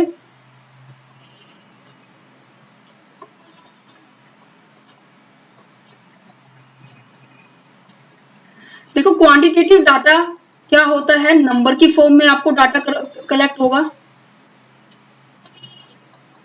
नंबर की फॉर्म में आपको डाटा कलेक्ट होगा। अब नंबर की फॉर्म में डाटा कलेक्ट हो रहा है तो नॉर्मल सी बात है, आप क्या कर रहे हो, किसी एग्जिस्टेंस थ्योरी को यूज कर रहे हो अपनी थ्योरी को प्रूव करने के लिए। तो आप एग्जिस्टेंस थ्योरी को प्रूव कर रहे हो तो नॉर्मल क्या है, आपके पास एक अवेलेबल थ्योरी है, हम ये कह सकते हैं आपके पास क्या है, अवेलेबल, या फिर हम क्या कह सकते हैं एग्जिस्टेंट, जो थ्योरी को आप बेस मान रहे हो। वही बातें आएंगी, बट यही बातें बच्चों को याद नहीं रहती एक्चुअल में, क्योंकि फिर कंफ्यूजन हो जाती है। एमसीक्यू के अंदर क्वेश्चन आता है, आप बड़े क्वेश्चन अटेम्प्ट करते हो तो वहां पर आपके पॉइंट्स बन सकते हैं कि आप अवेलेबल थ्योरी को यूज करते हो। और जब आप अवेलेबल थ्योरी को यूज करते हो तो नॉर्मल सी बात है, आप जो है अच्छे से प्री प्लान मैनर से हर काम करते हो, प्लान्ड मैनर से क्या करते हो, हर काम करते हो। और प्लान मैनर से जब काम करोगे तो वो काम क्या होगा, स्ट्रक्चर्ड फॉर्म में होगा, है ना, एक प्रोसेस को फॉलो करेगा, एक प्रोसेस होगी, एक वे होगा, तरीका होगा, सिस्टमैटिक वे से होगा, ठीक है। और जब ऐसे करते हैं हम काम, एक सेकंड, क्वांटिटेटिव जो रिसर्च होती है, क्वांटिटेटिव रिसर्च हम कब यूज करते हैं, क्वांटिटेटिव रिसर्च हम तब यूज करते हैं जब हम क्या करते हैं, अपनी थ्योरी को प्रूफ करना चाहते हैं। तो हम ये भी लिख सकते हैं कि ये तब की जाती है जब हम अपनी थ्योरी को प्रूफ करना चाहते हैं। प्रूफ करने का मतलब क्या है, हम अपनी थ्योरी को जनरलाइज करना चाहते हैं, जनरलाइजेशन करना चाहते हैं। जनरलाइजेशन का मतलब मैंने अभी बताया कि कोविड एग्जांपल लिया था मैंने कोविड-19 का, कि ये जो कोविड जो वैक्सीन है हमने पहले क्या की थी, 10 से 12 लोगों पर अप्लाई की। अगर ये सक्सेस हो जाती है, ठीक है, अगर ये क्या है 10 से 12 जितने भी लोग बीमार हुए थे इनमें से 10 से 12 लोग अगर ठीक हो जाते हैं उस वैक्सीन का यूज करने के बाद, उसको हम पूरी पॉपुलेशन पर अप्लाई कर देंगे। जब कोई भी चीज पॉपुलेशन पर अप्लाई होती है उसे हम कहते हैं जनरलाइजेशन, ठीक है। तो क्वांटिटेटिव रिसर्च जो होती है वो जनरलाइजेशन को के पर्पज से की जाती है। तीसरा नेक्स्ट मोटिव क्या होता है क्वांटिटेटिव के अंदर, क्वांटिटेटिव में हमेशा क्या किया जाता है, लार्ज डाटा का यूज किया जाता है, क्योंकि लार्ज डाटा नॉर्मल सी बात है, नंबर की फॉर्म में है तो आप लार्ज डाटा को हैंडल कर सकते हैं।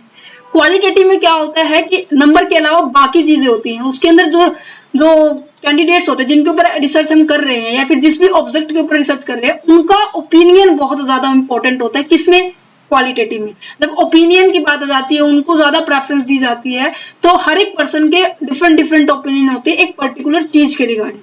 हर एक की परसेप्शन, एटीट्यूड, पर्सनैलिटी, हर पॉइंट चीज अलग होता है। तो इसलिए कहा जाता है जब हम क्या है नंबर की फॉर्म में डाटा कलेक्ट करते हैं तो वहां पर हम लार्ज डाटा का यूज करते हैं। तो नंबर की फॉर्म में डाटा वही तभी कलेक्ट करते हैं जब हमारा क्वांटिटेटिव हमें रिसर्च करनी होती है। नेक्स्ट क्या है हमारे पास कि इसके अंदर ये जो हमने सैम्पलिंग पढ़ी थी ना, कि सैम्पलिंग क्या होती है, जब डाटा को सिलेक्ट कर हम उसके ऊपर डाटा को हमने सेलेक्ट किया, इस छोटे से पार्ट में से हमने डाटा सेलेक्ट किया, इसे हम क्या कहते हैं, सैंपल कहते हैं। तो सैम्पलिंग करने के भी काफी सारे तरीके होते हैं, हमने अभी थोड़ा पहले डिस्कस किया प्रोबेबिलिटी सैम्पलिंग और नॉन प्रोबेबल सैम्पलिंग। तो यहाँ पे हम प्रोबेबिलिटी सैम्पलिंग को यूज करते हैं, प्रोबेबिलिटी सैम्पलिंग को हम यूज करते हैं। ये की पॉइंट्स बता रही हूँ मैं इनके, कि नंबर की फॉर्म में डाटा होता है, अवेलेबल एग्जिस्टेंस थ्योरी को यूज करते हैं, प्लान मैनर में होता है, स्ट्रक्चर वे में होता है, ठीक है। अपनी थ्योरी को प्रूव करने के लिए करते हैं कि जनरलाइजेशन हो जाए, लार्ज डाटा को यूज करते हैं, सैम्पलिंग होती है। और नेक्स्ट क्या जाता है कि क्वांटिटेटिव के अंदर अब नंबर की फॉर्म में है तो क्या होगा, आपको क्लोज एंडेड क्वेश्चन पूछे जाएंगे, क्लोज एंडेड क्वेश्चंस का यूज किया जाएगा। अभी मैंने 2 मिनट पहले ये बोला कि जब भी हम क्वांटिटेटिव रिसर्च का यूज करते हैं तो एग्जिस्टेंस में जो डाटा है ना उसका यूज करते हैं, है ना, ऊपर लिखा हुआ है। क्वालिटेटिव में किसको ज्यादा प्रेफरेंस दिया जाता है, जिसके ऊपर हम रिसर्च कर रहे हैं, प्रेफरेंस उनको ज्यादा दी है। तो नॉर्मल सी बात है वहां पर क्या होगा, सब्जेक्टिव क्वेश्चन होंगे, ओपन एंडेड क्वेश्चन होंगे, उनकी ओपिनियंस को जानना है। तो नॉर्मल सी बात है उनके लिए हम क्या करेंगे, एक ऐसे टाइप के रिगार्डिंग हम ओपन एंडेड का मतलब होता है जब वो अपने शब्दों के अंदर इस पर्टिकुलर स्टेटमेंट को एक्सप्लेन करें। क्लोज एंडेड का मतलब होता है कि या तो यस या फिर नो, टू द पॉइंट आपका कोई आंसर होना चाहिए, उसकी बात की जा रही है। क्लोज एंडेड के अंदर हमेशा क्या होता है, टू द पॉइंट ही हमारा आंसर होता है। तो क्लोज एंडेड के अंदर हम ये भी कह सकते हैं यहाँ पर हमारा क्या है, ऑब्जेक्टिव टाइप क्वेश्चन पूछे जाते हैं।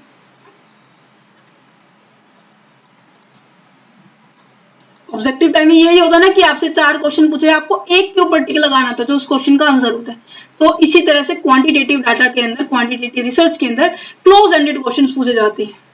नेक्स्ट इसके अंदर पूछा बात है कि जो रिसर्चर होगा ना, रिसर्चर होगा वो केवल प्रोडक्ट के ऊपर फोकस करेगा कि प्रोडक्ट कैसा है, ये नहीं देखेगा कि प्रोडक्ट कैसे बना है, क्यों बना है, क्या प्रक्रिया हुई है, वो इस प्रोसेस के ऊपर फोकस नहीं करेगा, वो फोकस करेगा केवल और केवल अपने प्रोडक्ट के ऊपर, ठीक है। मतलब कि जो मेन आउटपुट है उसके ऊपर फोकस करेगा क्वांटिटेटिव रिसर्च के अंदर, ठीक है। क्वालिटेटिव रिसर्च बिल्कुल जस्ट अपोजिट है इसके, मतलब कह सकते हैं, क्योंकि यहाँ पर क्वालिटेटिव के अंदर क्या होता है, क्वालिटेटिव के अंदर डाटा नंबर को छोड़कर बाकी सभी फॉर्मेट में होता है। ऑलरेडी एग्जिस्टेंस में थ्योरी नहीं होती तो हम क्या करते हैं, इन डेप्थ में स्टडी करते हैं। यहाँ पे ये नहीं आएगा, एक सेकेंड, ऑलरेडी एग्जिस्टेंस थ्योरी ही नहीं होती तो नॉर्मल सी बात है उसको बेस लेवल से स्टार्ट किया जाता है, 0 लेवल से स्टार्ट किया जाता है। तो हम कह सकते हैं यहाँ पर हम क्या करते हैं, इन डेप्थ स्टडी करते हैं, ठीक है। इन डेप्थ स्टडी करेंगे तो हमारे पास कोई बेस ही नहीं है, हम अपने ही बेस से स्टार्ट कर रहे हैं, तो हमारे पास प्रॉपर प्लान भी नहीं होगा, स्ट्रक्चर में नहीं होगा। तो ये क्या होते हैं, अनस्ट्रक्चर फॉर्म में होते हैं, ठीक है। नेक्स्ट क्या होते हैं, इसमें जनरलाइजेशन नहीं होता। इस क्वालिटेटिव के अंदर क्या होता है, आप केवल और केवल क्या करते हैं, क्वालिटेटिव के अंदर आप क्या करते हैं, आप केवल थ्योरी बनाते हैं, प्रिंसिपल्स को बनाते हैं, इनका यूज नहीं करते, क्योंकि इनको यूज करने के बाद ही हम क्वांटिटेटिव रिसर्च करते हैं। तो पहले अगर बात की जाए तो क्वालिटेटिव डाटा आती है, ठीक है, क्योंकि क्वालिटेटिव डाटा के अंदर क्या आता है कि हम चीजों को खोज कर उनसे एक थ्योरी प्रिपेयर करते हैं। थ्योरी प्रिपेयर करने के बाद इन थ्योरी का यूज करके आगे जनरलाइजेशन की जाती है, ठीक है। और नॉर्मल सी बात है, ये किस चीज के लिए, यहाँ पर क्या है, ओपन एंडेड क्वेश्चन है। एक छोटा सा टॉपिक दे दिया, उसके ऊपर पूरा ऐसे लिख देंगे आप अपनी भाषा के अंदर। तो नॉर्मल सी बात है, इसके अंदर जो पार्टिसिपेंट्स हैं उनकी इन्वॉल्वमेंट और ये स्कोप फॉर द पार्टिसिपेंट है, लिख सकते हैं हम यहाँ से स्कोप फॉर पार्टिसिपेंट है ना, क्योंकि इसके अंदर पार्टिसिपेंट्स का ज्यादा रोल होता है। तो नॉर्मल सी बात है, जो सैंपल साइज हम कम ही लेंगे, क्योंकि जितना कम सैंपल साइज लेंगे उसे हम अच्छे से एनालिसिस कर सकते हैं। ज्यादा सैंपल साइजेस में हमारा क्या होता है, कंफ्यूजन होती है। तो हम इसके अंदर हम क्या करते हैं, स्मॉल सैंपल साइज लेते हैं, स्मॉल डाटा लेते हैं, और जो सैंपल की जो टाइप होती है हमारे पास, इसके अंदर सैंपलिंग की जो टाइप होती है वो हमारी नॉन प्रोबेबल होती है,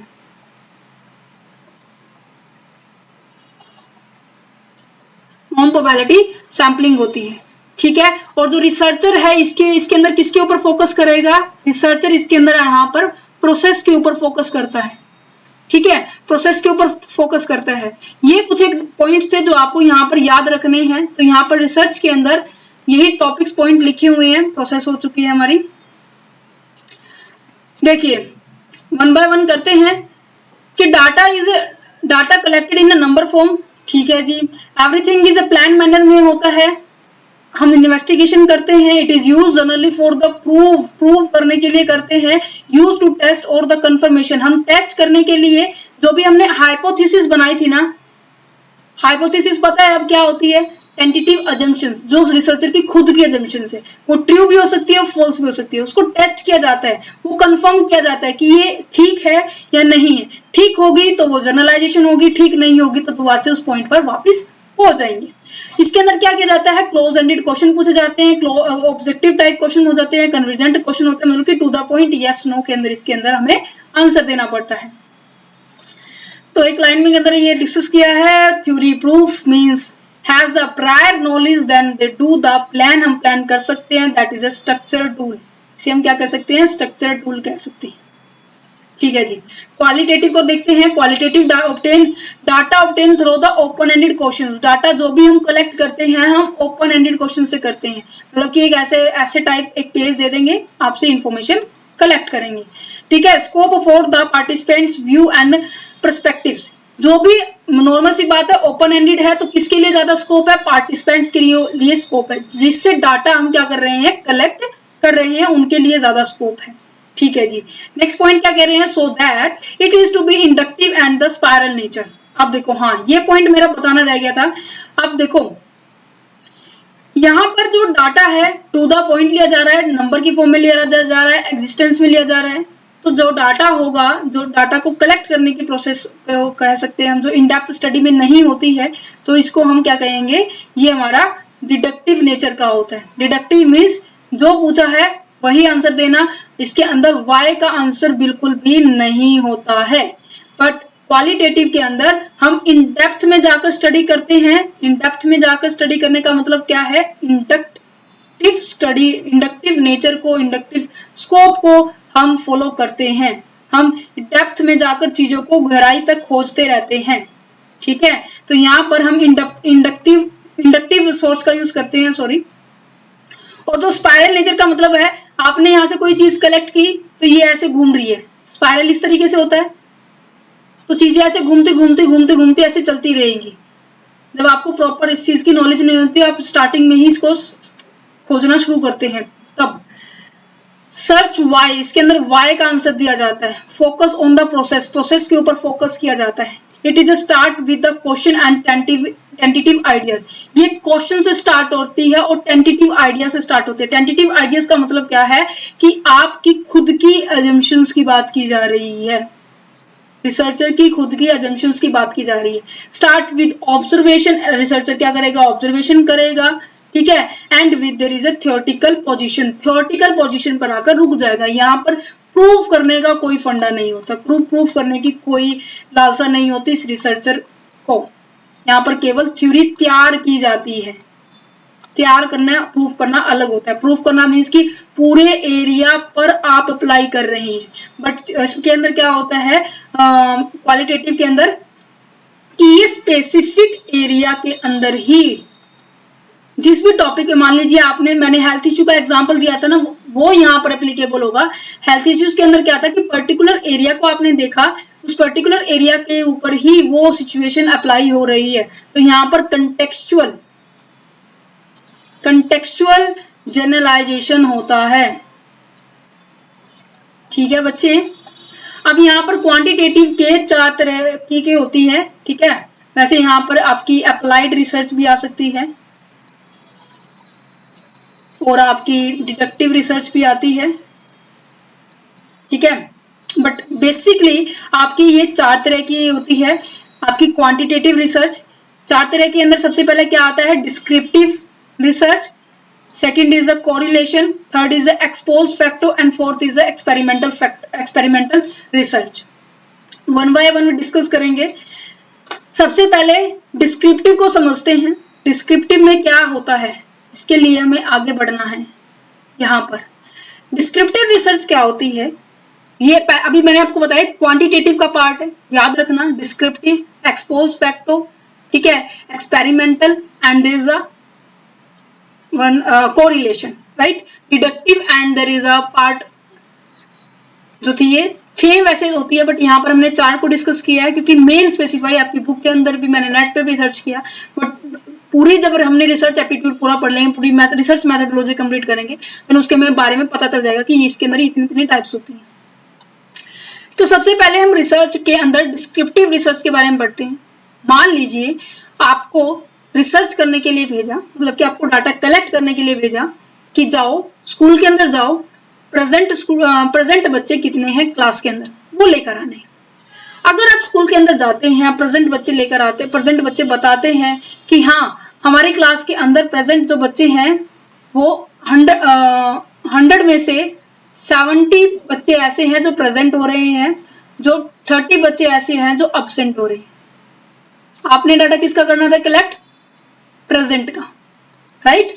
तो प्रेजेंट का डाटा जो आपने रिकॉर्ड किया वही एज इट इज अगर आप शो कर रहे हो तो वो डिस्क्रिप्टिव रिसर्च होगी। मतलब कि आपने चीजों को डिस्क्राइब किया है, आपने चीजों को डिस्क्राइब किया है, एज इट इज शो किया है, जो आपका रिजल्ट निकल कर आया था। तो यहाँ पर ये जो लाइन है ना, तो एज इट इज, ये बहुत ज्यादा इंपॉर्टेंट है। एज इट इज आप किसी डाटा को एक्सप्लेन कर रहे हो, दिखा रहे हो, वो आपके डिस्क्रिप्टिव रिसर्च के अंदर आएगा। नेक्स्ट क्या है, there is no manipulation. As it is है तो नॉर्मल सी बात, आप उसके अंदर घुमाव फिराव नहीं कर सकते हैं। Aim to accurately and systematically describe, normal सी बात है, आप एज इट इज शो करें, एक ही वर्ड याद कर लीजिए, देन आपको उससे रिलेट करते हुए बाकी नीचे पॉइंट लिखे हुए 4 पॉइंट है, चारों को अच्छे से याद कर सकते हैं, ठीक है।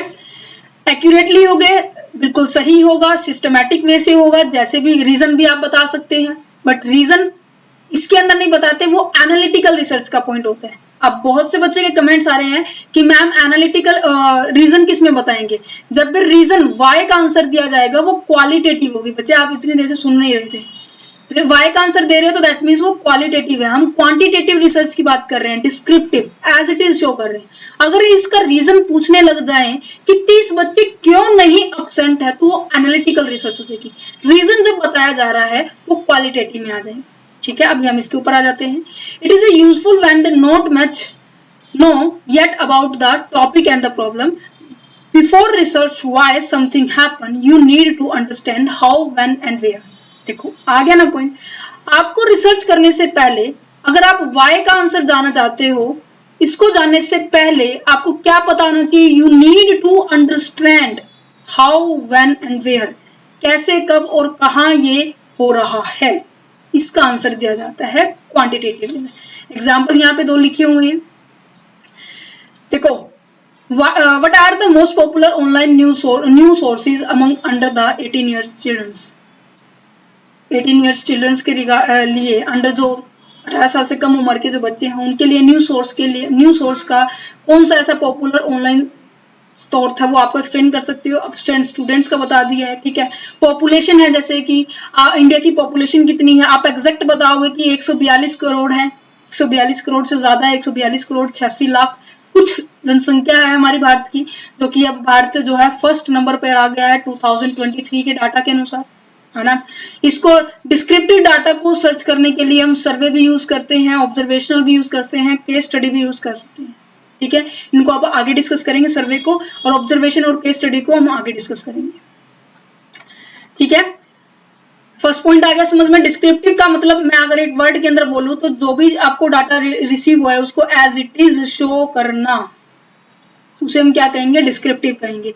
डिस्क्रिप्टिव के अंदर ही सर्वे आ जाता है। सर्वे का मतलब क्या होता है कि आप मार्केट में जा रहे हो और मार्केट में जाने के बाद उस पर्टिकुलर टॉपिक के ऊपर क्या कर रहे हो? डाटा को कलेक्ट कर रहे हो। सर्वे करने के भी 2 तरीके होते हैं। वैसे नॉर्मली आपने अपने नॉर्मल डेली लाइफ के अंदर भी देखा होगा, साल के दौरान भी आते हैं सर्वे करने और महीने के अंदर भी आते हैं सर्वे करने, है ना। तो क्या है, इसके अंदर 2 तरह की सर्वे होती है, क्रॉस सेक्शनल सर्वे होती है और हमारे पास लॉन्गिट्यूडनल सर्वे होती है। क्रॉस सेक्शनल सर्वे क्या होता है? जब क्या किया जाता है, जो सर्वे करने वाले हैं साल में बस एक बार आए, ओनली, मतलब कि सर्वे क्या किया जाता है? एक बार किया जाए, 1 टाइम किया जाए। एग्जाम्पल के तौर पर जैसे कि पॉपुलेशन जब हमारी वोटिंग होती है ना तब किया जाता है, पॉपुलेशन काउंटिंग की जाती है, वोटर आईडी कार्ड जब हमारे पास जैसे कि इलेक्शंस होते हैं तब हमें ये पूछा जाता है, जनगणना जिसे हम कहते हैं, जनगणना के दौरान हम ये आते हैं ना सर्वे वाले कि मैम आपकी फैमिली में कितने हैं, सर आपकी फैमिली में कितने हैं, कितने कौन एज के हैं, ठीक है। क्या ये हर साल, हर महीने या फिर हर क्वार्टरली आते हैं? नहीं ना, ये तब आते हैं जब इनका पीरियड आता है 5 साल में, 4 साल में एक बार जब कोई डाटा कलेक्ट किया जाता है उसे क्रॉस सेक्शनल कहा जाते हैं। ये पर्टिकुलर टाइम पे कलेक्ट किया जाता है, पर्टिकुलर प्रॉब्लम के लिए किया जाता है, ठीक है। या टाइप ऑफ द, ये इस तरह का रिसर्च सर्वे है, ऑब्जर्वेशनल है क्योंकि इसके अंदर ऑब्जर्व किया जाता है डाटा को। That analysis the data across the sample population at a specific point in time, specific point पर इसको क्या किया जाता है? कलेक्ट किया जाता है। एग्जाम्पल पर आप जनगणना का भी ले सकते हैं, पॉपुलेशन काउंटिंग ले सकते हैं, इनकम स्टेटस क्या है, लोगों की इनकम क्या है, पूछते ना कि आपकी इनकम 1 लाख से लेकर आप 2.5 लाख के बीच में आते हैं या फिर 2.5 लाख से लेकर आप 3.5 के बीच में आते हैं, ये आते हैं ना पूछने के लिए। आप जिस भी इनकम के बीच में लाई करते हैं आप उसके ऊपर क्लिक कर देते हैं, उस बॉक्स के ऊपर, है ना।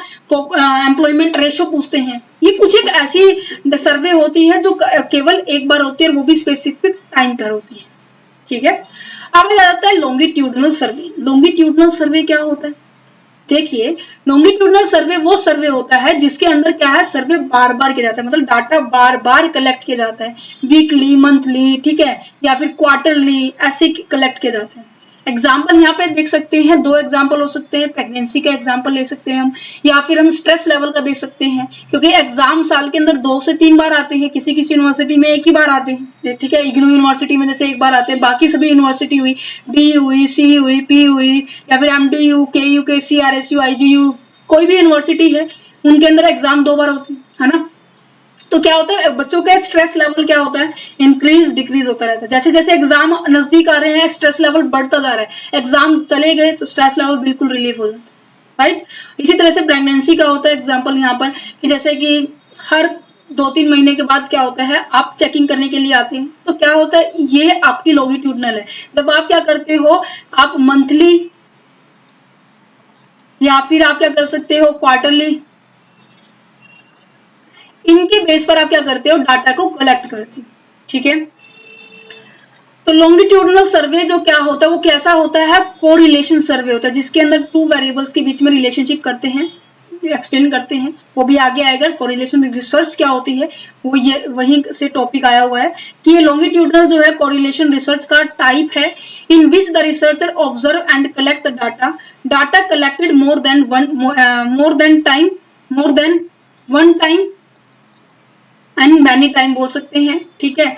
और जो रिसर्चर होता है वो रिपीटेडली एग्जामिन करता है सेम इंडिविजुअल को, सेम कैंडिडेट को। वो मान लीजिए ये पर्सन है, ये एक स्टूडेंट है, इसका स्ट्रेस लेवल मेजर करके चले गए हैं 31 मार्च 2023। देन उसके बाद फर्स्ट टाइम ये मेजर हो गया, देन 31 जुलाई 2023 को मैच करेंगे, ठीक है। देन उसके बाद उन्होंने सोचा कि 31 दिसंबर को इनको मैच करेंगे। साल के अंदर 3 बार मैच हो गया स्ट्रेस लेवल आपका, ठीक है। इस टाइम आपके एग्जाम खत्म हुए थे, इस टाइम आपके यूनिट टेस्ट एडमिशन चल रहे हैं, यूनिट टेस्ट चल रहे हैं, ठीक है। इस टाइम फिर आपके एग्जाम हो गए हैं, तो आप देखोगे कि इसके अंदर आपका स्ट्रेस लेवल बहुत ज्यादा हाई था, ठीक है। तो सेम पर्सन का हम क्या करते हैं, एग्जामिन करते हैं to detect the any change, कोई चेंज आया है नहीं आया उसको डिटेक्ट करेंगे, that might occur over a period of time, इस पूरे पीरियड के दौरान।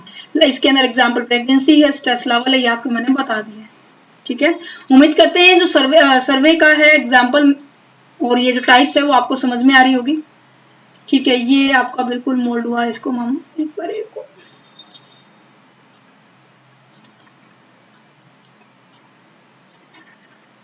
अब इसका टाइम नहीं आया है, एक सेकेंड।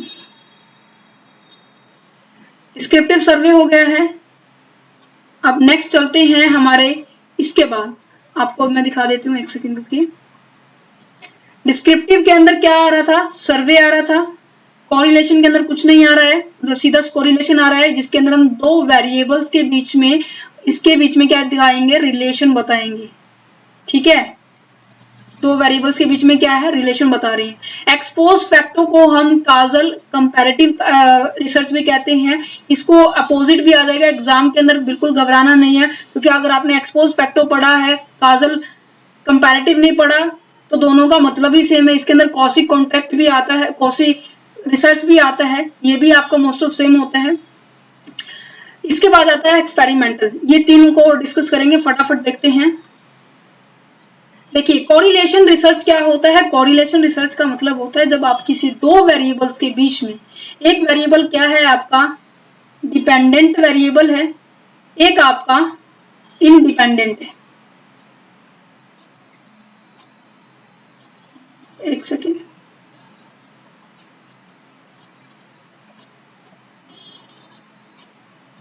ठीक है। एक आपका डिपेंडेंट वेरिएबल है, एक आपका इंडिपेंडेंट वेरिएबल है, इनके बीच में क्या दिखाना, रिलेशनशिप दिखाना।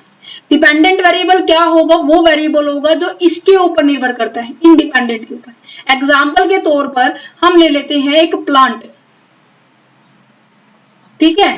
प्लांट किस किस के ऊपर डिपेंड करता है, प्लांट किस किस के ऊपर डिपेंड करता है, रेन के ऊपर करता है, राइट, सन लाइट के ऊपर डिपेंड करता है, फर्टिलाइजर के ऊपर डिपेंड करता है, सॉइल के ऊपर भी डिपेंड करता है। इन सभी पार्ट्स के ऊपर ये क्या करता है, डिपेंड करता है।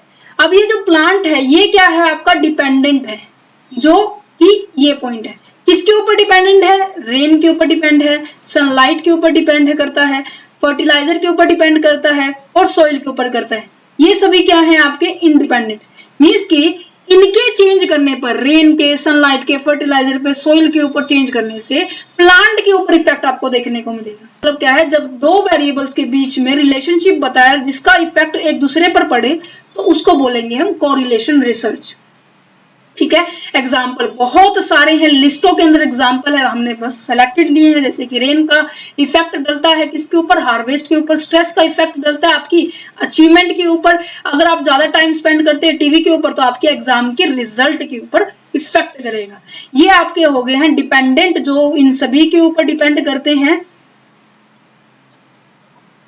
और ये सभी हैं आपके इन डिपेंडेंट वेरिएबल। आई होप आपको ये समझ में आ गया होगा। ठीक है जी, चलते हैं नेक्स्ट पॉइंट पर, कॉजल कंपैरेटिव रिसर्च। कंपैरेटिव का मतलब क्या है? जब कंपेयर कर रहे हैं, कॉजल के अंदर क्या होता है कि ऑलरेडी जो एग्जिस्टेंस आपके पास जो फैक्ट है उसके ऊपर इफेक्ट देख रहे हैं, कॉज एंड इफेक्ट का रिलेशनशिप देख रहे हैं।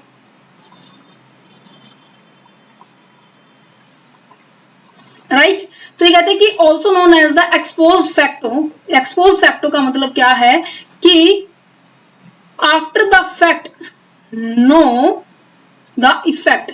जो चीज ऑलरेडी एग्जिस्ट हो चुकी है, मतलब कि जो चीज कंप्लीट हो गई है, उसका इफेक्ट देखना है बच्चे। जैसे कि आपका रिजल्ट आया, रिजल्ट तो आ गया, राइट, रिजल्ट आपका आ गया है, बट रिजल्ट का इफेक्ट देखना, रिजल्ट का क्या कारण है कि आपके अच्छे नंबर आए हैं।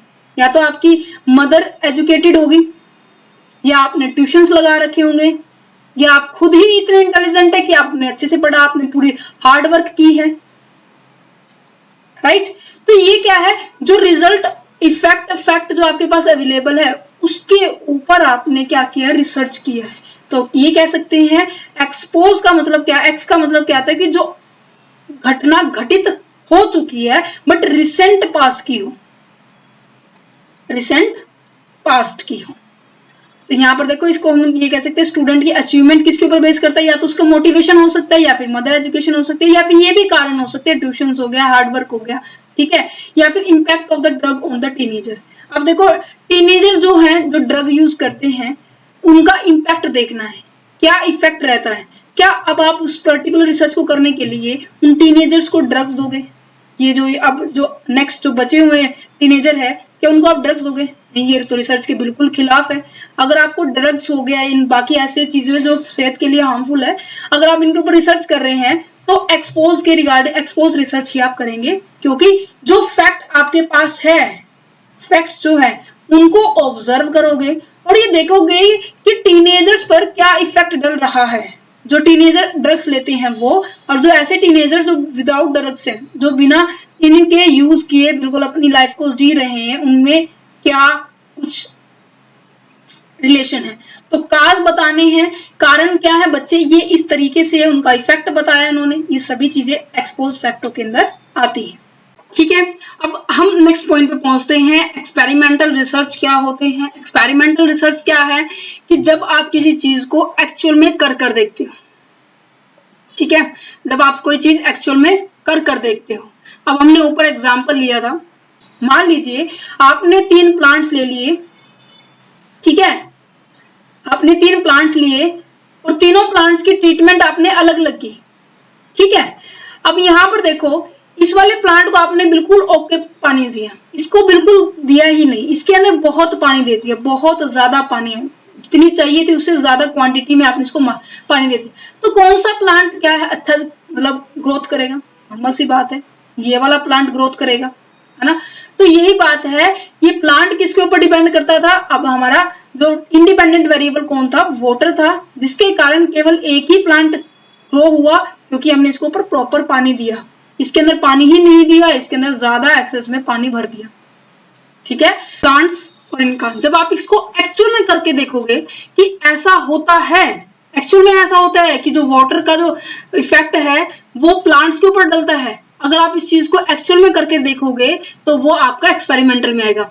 वैसे आप नॉर्मली करके दिखा रहे हो, वैसे रिलेशनशिप बता रहे हो, तो वो आपका कोरिलेशन में है। अगर आप वही चीज, कोरिलेशन की चीज जब बेस मानकर आप उस चीज को कर दिखाओगे, इंपेरिकली आप उस चीज के अंदर एनरोल होगे, तो क्या होगा वास्तव में, कहने का मतलब इंपेरिकली क्या, जब आप चीज वास्तव में करते हैं, ठीक है, आइडिया नहीं होना चाहिए, मतलब कि अपनी खुद की अजम्पशंस नहीं होती हैं, अजम्पशंस यूज नहीं करते हैं हम, एक्चुअल में जो आपको रिजल्ट रिसीव हुआ है उसको दिखाना।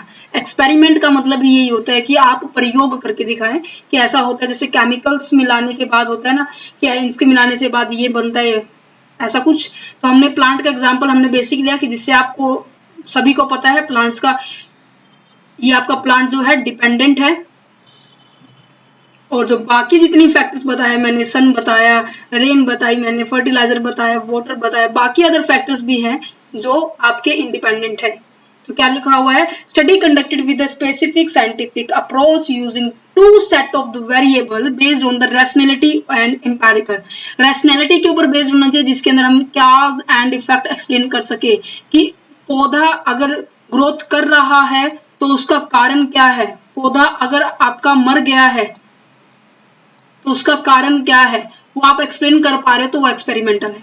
ठीक है, अब यहाँ पर ये क्वांटिटेटिव के आपके चारों पॉइंट्स हो चुके हैं, डिस्क्रिप्टिव, कोरिलेशन, काजल, कंपैरेटिव है और एक्सपेरिमेंटल रिसर्च है। इसी के अंदर हमने क्या है की फीचर्स लिखे हुए हैं, थोड़ा सा इनके ऊपर जल्दी जल्दी हाईलाइट करते हैं कि ये क्या होता है, स्ट्रक्चर मेथड होता है क्योंकि आप प्री प्लान मैनर से करते हैं, अवेलेबल थ्योरी का यूज करते हैं, लार्ज सैंपल डाटा को यूज करते हैं क्योंकि इस पूरे डाटा को ऊपर, इस पूरे पॉपुलेशन के ऊपर अप्लाई करने के लिए आपको इतना तो सैंपल लेना पड़ेगा, क्योंकि जितना बड़ा सैंपल होगा, लिख देती हूं, अगर लार्ज सैंपल होगा तो आपकी जो एरर के जो चांसेस है, जो गलत होने के चांसेस है, वो क्या हो जाते हैं, लेस हो जाते हैं, कम हो जाते हैं।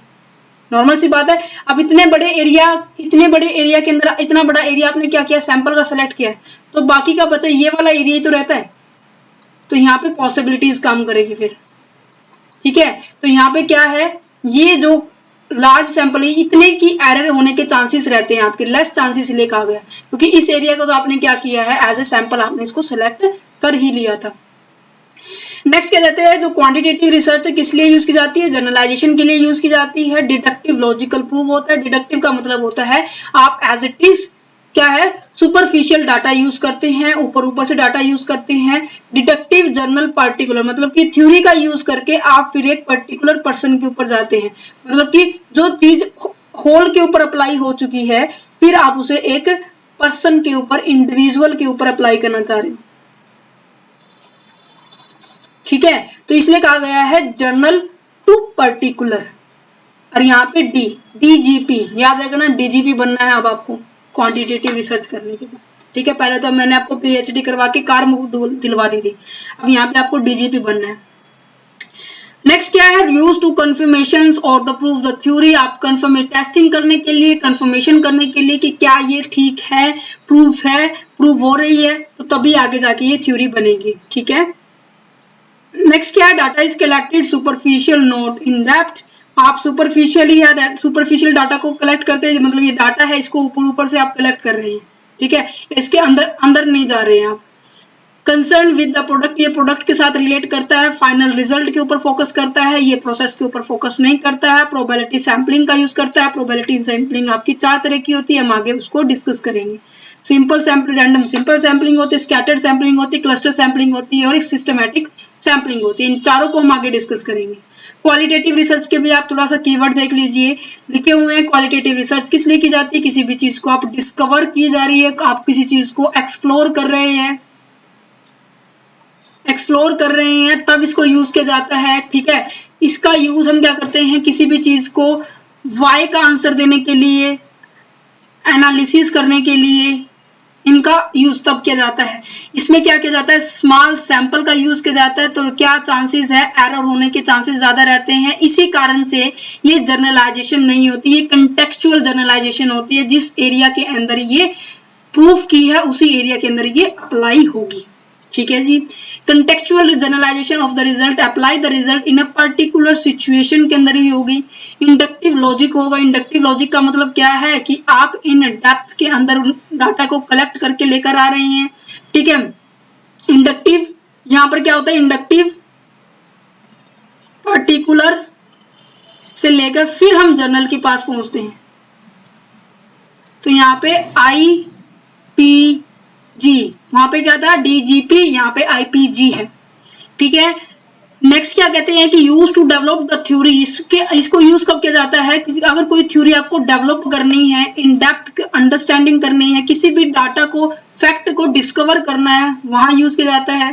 कंसर्न विद पर्पस से ये कंसर्न करता है। नॉन प्रोबेबिलिटी सैम्पलिंग होता है। ये नॉन प्रोबेबिलिटी सैम्पलिंग पता है क्योंकि ये भी आपके फर्दर 6 टाइप के होते हैं। जब हम सैम्पलिंग का टॉपिक पढ़ेंगे तब इसको हम यूज करेंगे सब, तब इसको हम आपको एक्सप्लेन करके बताएंगे। ठीक है, अगर अभी तो हम फिलहाल टाइप्स ऑफ रिसर्च के ऊपर बढ़ रहे हैं। ठीक है जी, नेक्स्ट आ जाता है आपका applied research and action research. ये भी बहुत इंपॉर्टेंट है। अप्लाइड रिसर्च क्या होती है और एक्शन रिसर्च क्या होती है, ये गलती से लिखा गया था। एक्शन रिसर्च क्या होती है, देखिए अप्लाइड रिसर्च और action research most of similar है, क्योंकि action research is a part of the applied research, it is a part of applied research. ठीक है, एक्शन अप्लाइड जो रिसर्च है आपकी क्या है, क्वांटिटेटिव है और ये आपकी क्वालिटेटिव है। अब क्वांटिटेटिव के जितने भी फीचर होंगे नॉर्मल सी बात है अप्लाइड रिसर्च के भी होंगे, कि ये इसको जनरलाइज किया जाता है, फैक्ट जो है डाटा नंबर में कलेक्ट किए जाएंगे। ठीक है, ऑलरेडी जो एग्जिस्टेंस थ्योरी है उसको यूज किया जाता है। किसी पर्टिकुलर सॉल्यूशन, वो सॉल्यूशन प्रॉब्लम जो सबके लिए कॉमन है, जनरल प्रॉब्लम के ऊपर इसके अंदर क्या किया जाता है, फोकस किया जाता है। इनके ऊपर क्या, इनके ऊपर ये ज्यादा ध्यान देती है अप्लाइड रिसर्च।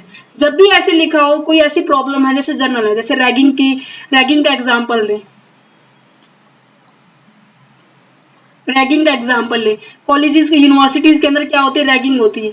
क्या ये किसी पर्टिकुलर यूनिवर्सिटी की बात की जा रही है, किसी पर्टिकुलर कॉलेज की बात की जा रही है ना, नहीं ना। तो इसके अंदर क्या होता है, जब ऐसा टॉपिक के ऊपर आप अगर रिसर्च कर रहे हैं जो ये सबके लिए जर्नल है, तो जब जर्नल टॉपिक, जर्नल प्रॉब्लम के ऊपर जब हम रिसर्च करते हैं तो उसे हम क्या कहते हैं, कि छोटे छोटे पॉइंट्स है जो यूजीसी नेट का जब आप एग्जाम देंगे ना, तो वहां पर आपको यही पॉइंट्स, ये जो जैसे कि हो गया, आप एग्जांपल दे देंगे, रैगिंग का एग्जांपल दे देंगे, या फिर आपको ऐसे दे देंगे कंप्यूटर की आपको स्पीड बढ़ानी है। एनहांस, यहाँ पे ऊपर लिखने, एक मिनट, हाँ देखो, अगर आपको ये लिखा पूछा जाए how to increase the computer speed, कैसे कंप्यूटर की स्पीड आप इंक्रीज कर सकते हो, ये एक जर्नल प्रॉब्लम है। अगर आपके कंप्यूटर की बात की जा रही है, नॉर्मल सी बात है, अगर स्पीड बढ़ रही है कंप्यूटर की तो सबके कंप्यूटर की बढ़ेगी। तो एक ऐसा टॉपिक जो जनरल प्रॉब्लम है, सभी की प्रॉब्लम को सॉर्ट आउट कर रहा है, तो वहां पर अप्लाइड रिसर्च होगी। अप्लाइड रिसर्च आपकी क्वांटिटेटिव होती है, ऑलरेडी एग्जिस्टेंस थ्योरी का यूज करके जो भी थ्योरी आप प्रूफ करना चाहते हो उसको जनरलाइज किया जाएगा। ठीक है, और ये मोस्ट ऑफ क्या किया जाते हैं। इसके अंदर दूसरी मेन जो इंपॉर्टेंट बात है, क्योंकि बाकी ये सारे पॉइंट्स तो क्या है, आपके क्वांटिटेटिव के ही हैं। इसके अंदर जो मेन अलग से पॉइंट क्या है कि ये जो है एक्सपर्ट्स के द्वारा किया जाता है। इसको क्या किसके द्वारा करवाया जाता है, एक्सपर्ट्स के द्वारा किया जाता है। और एक यहाँ पर ये पॉइंट था कि इसके अंदर जनरल प्रॉब्लम के ऊपर ज्यादा फोकस किया जाता है।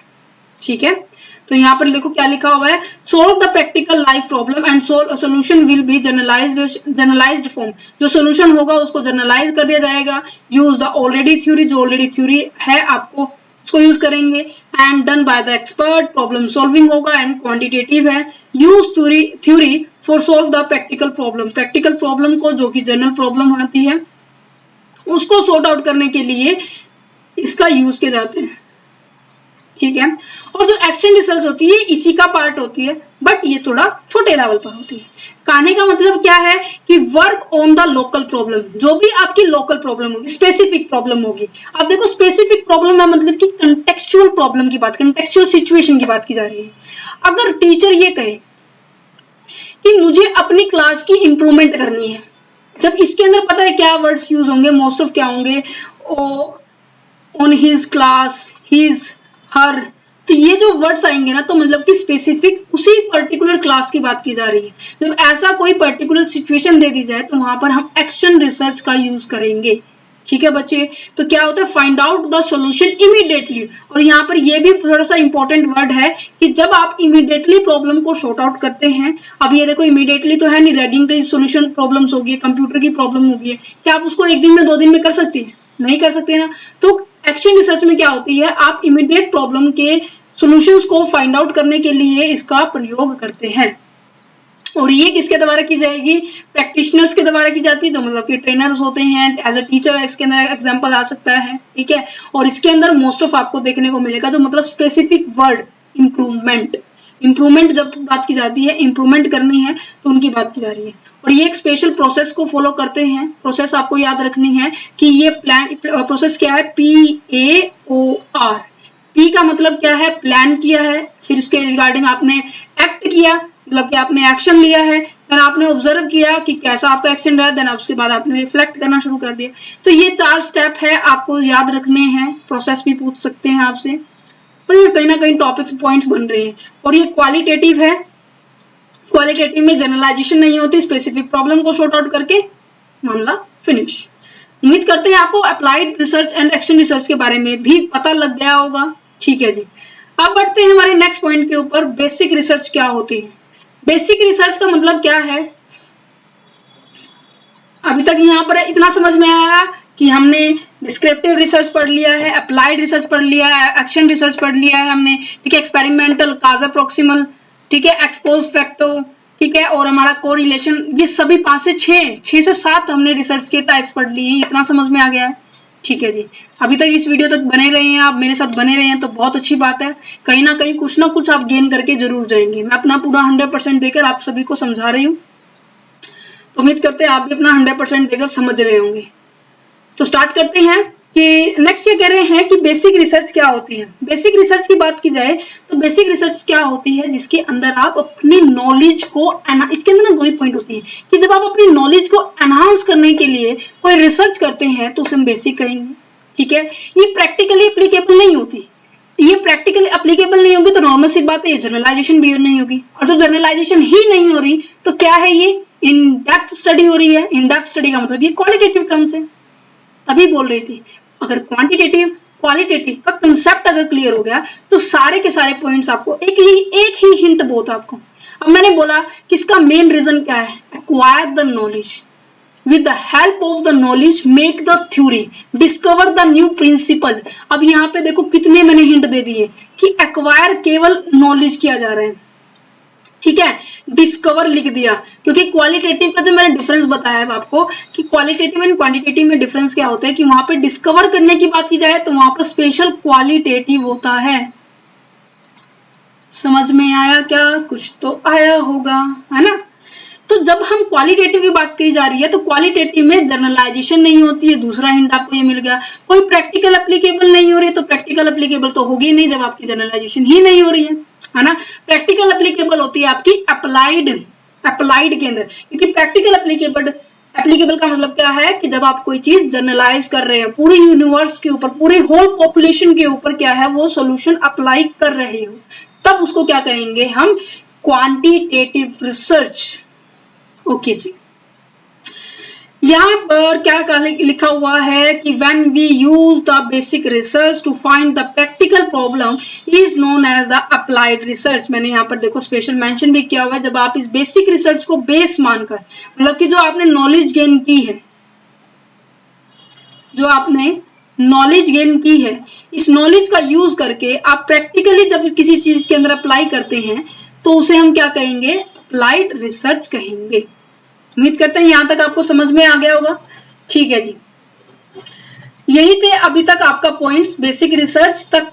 नेक्स्ट आप वीडियो के अंदर मिलेंगे हम, फर्दर जो भी रिसर्च रहती है आपकी, ठीक है, XYZ जितनी बहुत सारी रिसर्च अभी रहती है।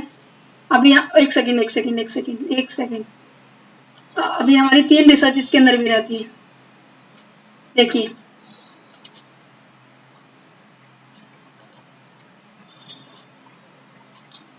राइट, यहाँ पर एक और रिसर्च लिखी हुई है मैंने कि क्या है, एक्सप्लोरेटरी रिसर्च। एक सेकेंड, पेन को थोड़ा सा डार्क कर लेते हैं। Right, exploratory research, formulating research, pilot research and feasibility research.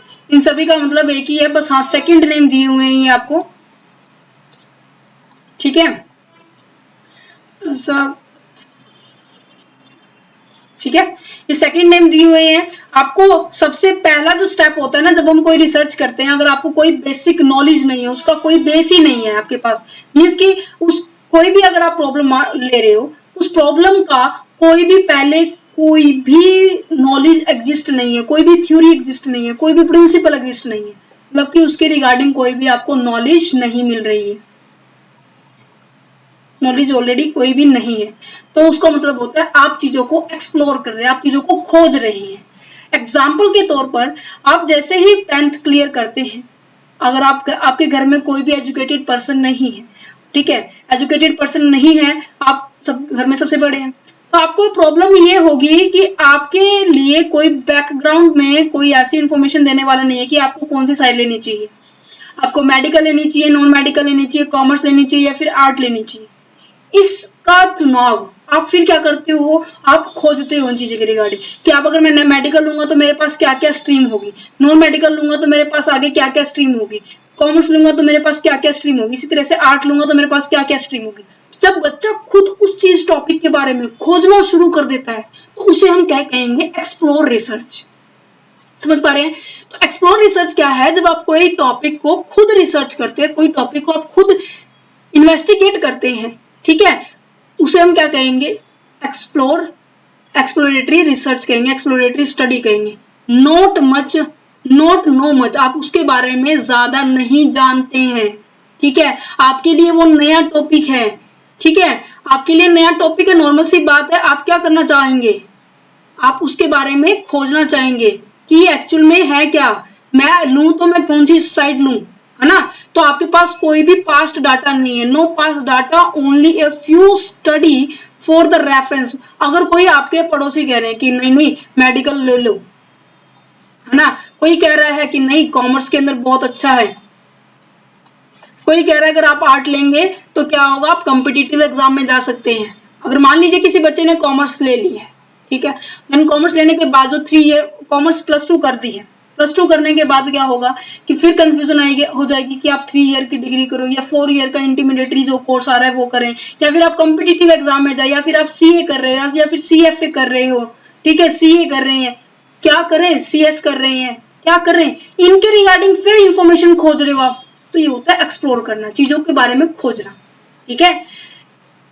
क्या है अब यहाँ पे नेक्स्ट पॉइंट कहते हैं, so that it is effective in lying the background work that immediately identified the problem, clarification of the problem. Okay, आपको problem के बारे में पता चल जाता है कि मेरी प्रॉब्लम क्या है। तो कहने का मतलब एक्सप्लोर के अंदर क्या होता है कि आप प्रॉब्लम को ही फाइंड आउट करते हैं। इसके अंदर मेन इंटरेस्टिंग बात यही है कि आप प्रॉब्लम को क्या करते हो, फाइंड आउट करते हो, ठीक है।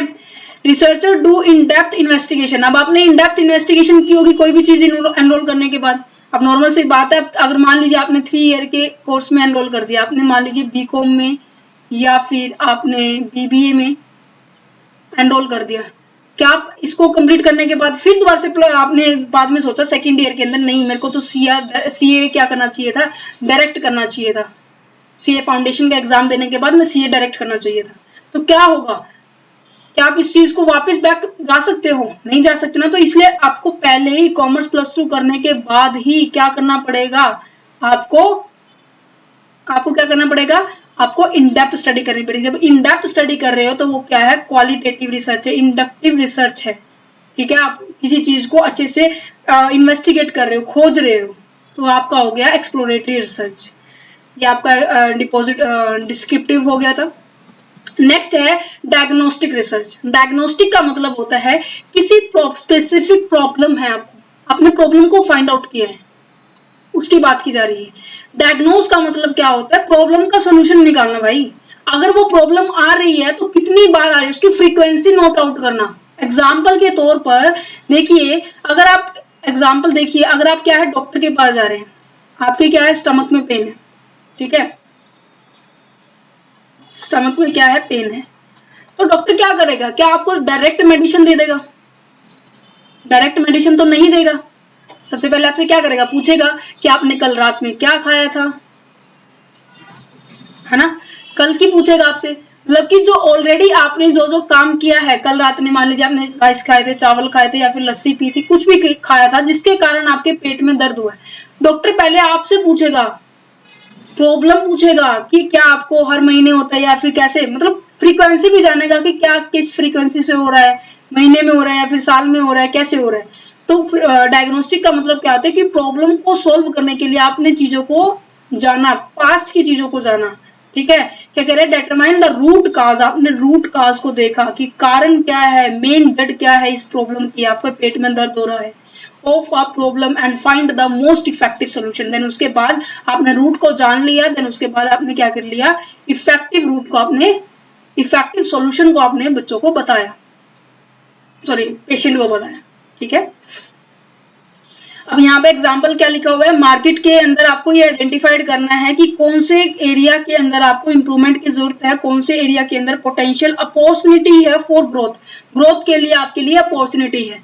तो आप क्या देखेंगे कि क्या मेरी प्राइसिंग लेवल ठीक चल रही है, क्या मैं जो भी फीचर दे रहा हूँ उसमें से कोई मिसिंग तो नहीं है, ये देखेगा कि कस्टमर को सर्विस जो मैं दे रहा हूँ क्या वो ठीक है सर्विस। तो इन सभी चीजों को वो क्या करेगा, एनालिसिस करेगा, ये चेकआउट करेगा कि जब जब मेरी सेल रिड्यूस हो रही है, सेल मेरी क्या हो रही है, लेस हो रही है, रिड्यूस हो रही है, तो कारण क्या, मेरा हर बार प्राइस आ रहा है, फिर नेक्स्ट टाइम देखा फिर भी प्राइस आया, फिर नेक्स्ट टाइम देखा फिर प्राइस आया, देन उसका मेन सोल्यूशन आपने ढूंढा कि इसका प्राइस क्या होना चाहिए, इफेक्टिवली होना चाहिए। जैसे आपने मॉल के अंदर देखा होगा या फिर आपकी जो सेल्स होती है वो हमेशा 99 रुपीज की सेल्स होती है। क्यों, साइकोलॉजिकल फैक्ट है कि देखो 100 रुपए में 99 रुपए में हमें सामान आ रहा है, अगर वो 101 की कर देना वही आपको ये हो जाएगा कि वो माय गॉड 100 रुपए से ज्यादा सामान मिल रहा है 1 रुपए का फर्क, तो आपके दिमाग में क्या हो जाएगा कि ये देखो 100 रुपए से ज्यादा सामान मिल रहा है हमें। तो क्या है, साइकोलॉजिकल फैक्टर के पॉइंट को यूज करके आप प्राइसिंग को फिक्स करेंगे। तो डायग्नोस्टिक क्या, आपने प्रॉब्लम को देखा, यही एग्जांपल मैंने नीचे दिखा हुआ है डॉक्टर का कि आपके पेट में क्या है, पेन है, आपने क्या खाया था, आपने कल क्या रात को खाया था, ये एक्सप्लेन करना, वो सिचुएशन को आपने समझा, देन आपने क्या किया, सोल्यूशन को एक्सप्लेन कर दिया। नेक्स्ट है हाइपोथेसिस टेस्ट। हाइपोथेसिस टेस्ट जो आपने फोर्थ स्टेप में पढ़ी थी, PhD, पी लिटरेचर रिव्यू और अपना ऑब्जेक्टिव सेट किया था, देन आपने हाइपोथेसिस टेस्ट करने के लिए हाइपोथेसिस फॉर्मुलेट की थी और देन उसके बाद कार आया था, याद है मैंने आपको PhD करवा दी। PhD करने के बाद यहाँ पे ऐसे सैम्पलिंग आया था, देन आपने डाटा को कलेक्ट किया, एनालिसिस जनरलाइजेशन करने के लिए हाइपोथेसिस यहाँ पे टेस्ट की थी, राइट। तो यहाँ पे जब हाइपोथेसिस को जब मैंने टेस्ट करने के लिए बोला था, तो हाइपोथेसिस टेस्ट का मतलब क्या है कि जब आप फॉर्मूलेस को यूज कर रहे हैं, किसी दो वेरिएबल्स के बीच में फॉर्मूला यूज करके इसका सोल्यूशन फाइंड आउट करना, ये आगे बिल्कुल ऐसे इन डेप्थ में आएगा, तब आपको और अच्छे से समझ में आएगा, ठीक है। अब नेक्स्ट वीडियो के अंदर मिलेंगे, ये सभी हमारी हो चुकी है। उम्मीद करते हैं जो वीडियो मैंने आपको प्रोवाइड की है क्वांटिटेटिव रिसर्च और क्वालिटेटिव रिसर्च के बीच बेसिक डिफरेंस अगर आपको समझ में आ जाएंगे, तो कोई भी रिसर्च का पार्ट आ जाए, चाहे वो डायग्नोस्टिक आ जाए, चाहे डिस्क्रिप्टिव आ जाए, एक्सपेरिमेंटल आ जाए, एक्सप्लोर आ जाए, ठीक है, या फिर आपका कोई भी पॉइंट आ जाए, अप्लाइड आ जाए, एक्शन आ जाए, कोई भी आ जाए, आपको इनके बीच में डिफरेंस डायरेक्ट पता चला, क्योंकि इनके की वर्ड्स अभी मैंने आपको समझाए हैं। अगर ये 8 के 8 पॉइंट अगर आपको याद हो गए तो कहीं ना कहीं आप मार नहीं खाएंगे, बिल्कुल भी नहीं खाएंगे। So thank you for watching this video. Have a nice day or all the very best for your exam.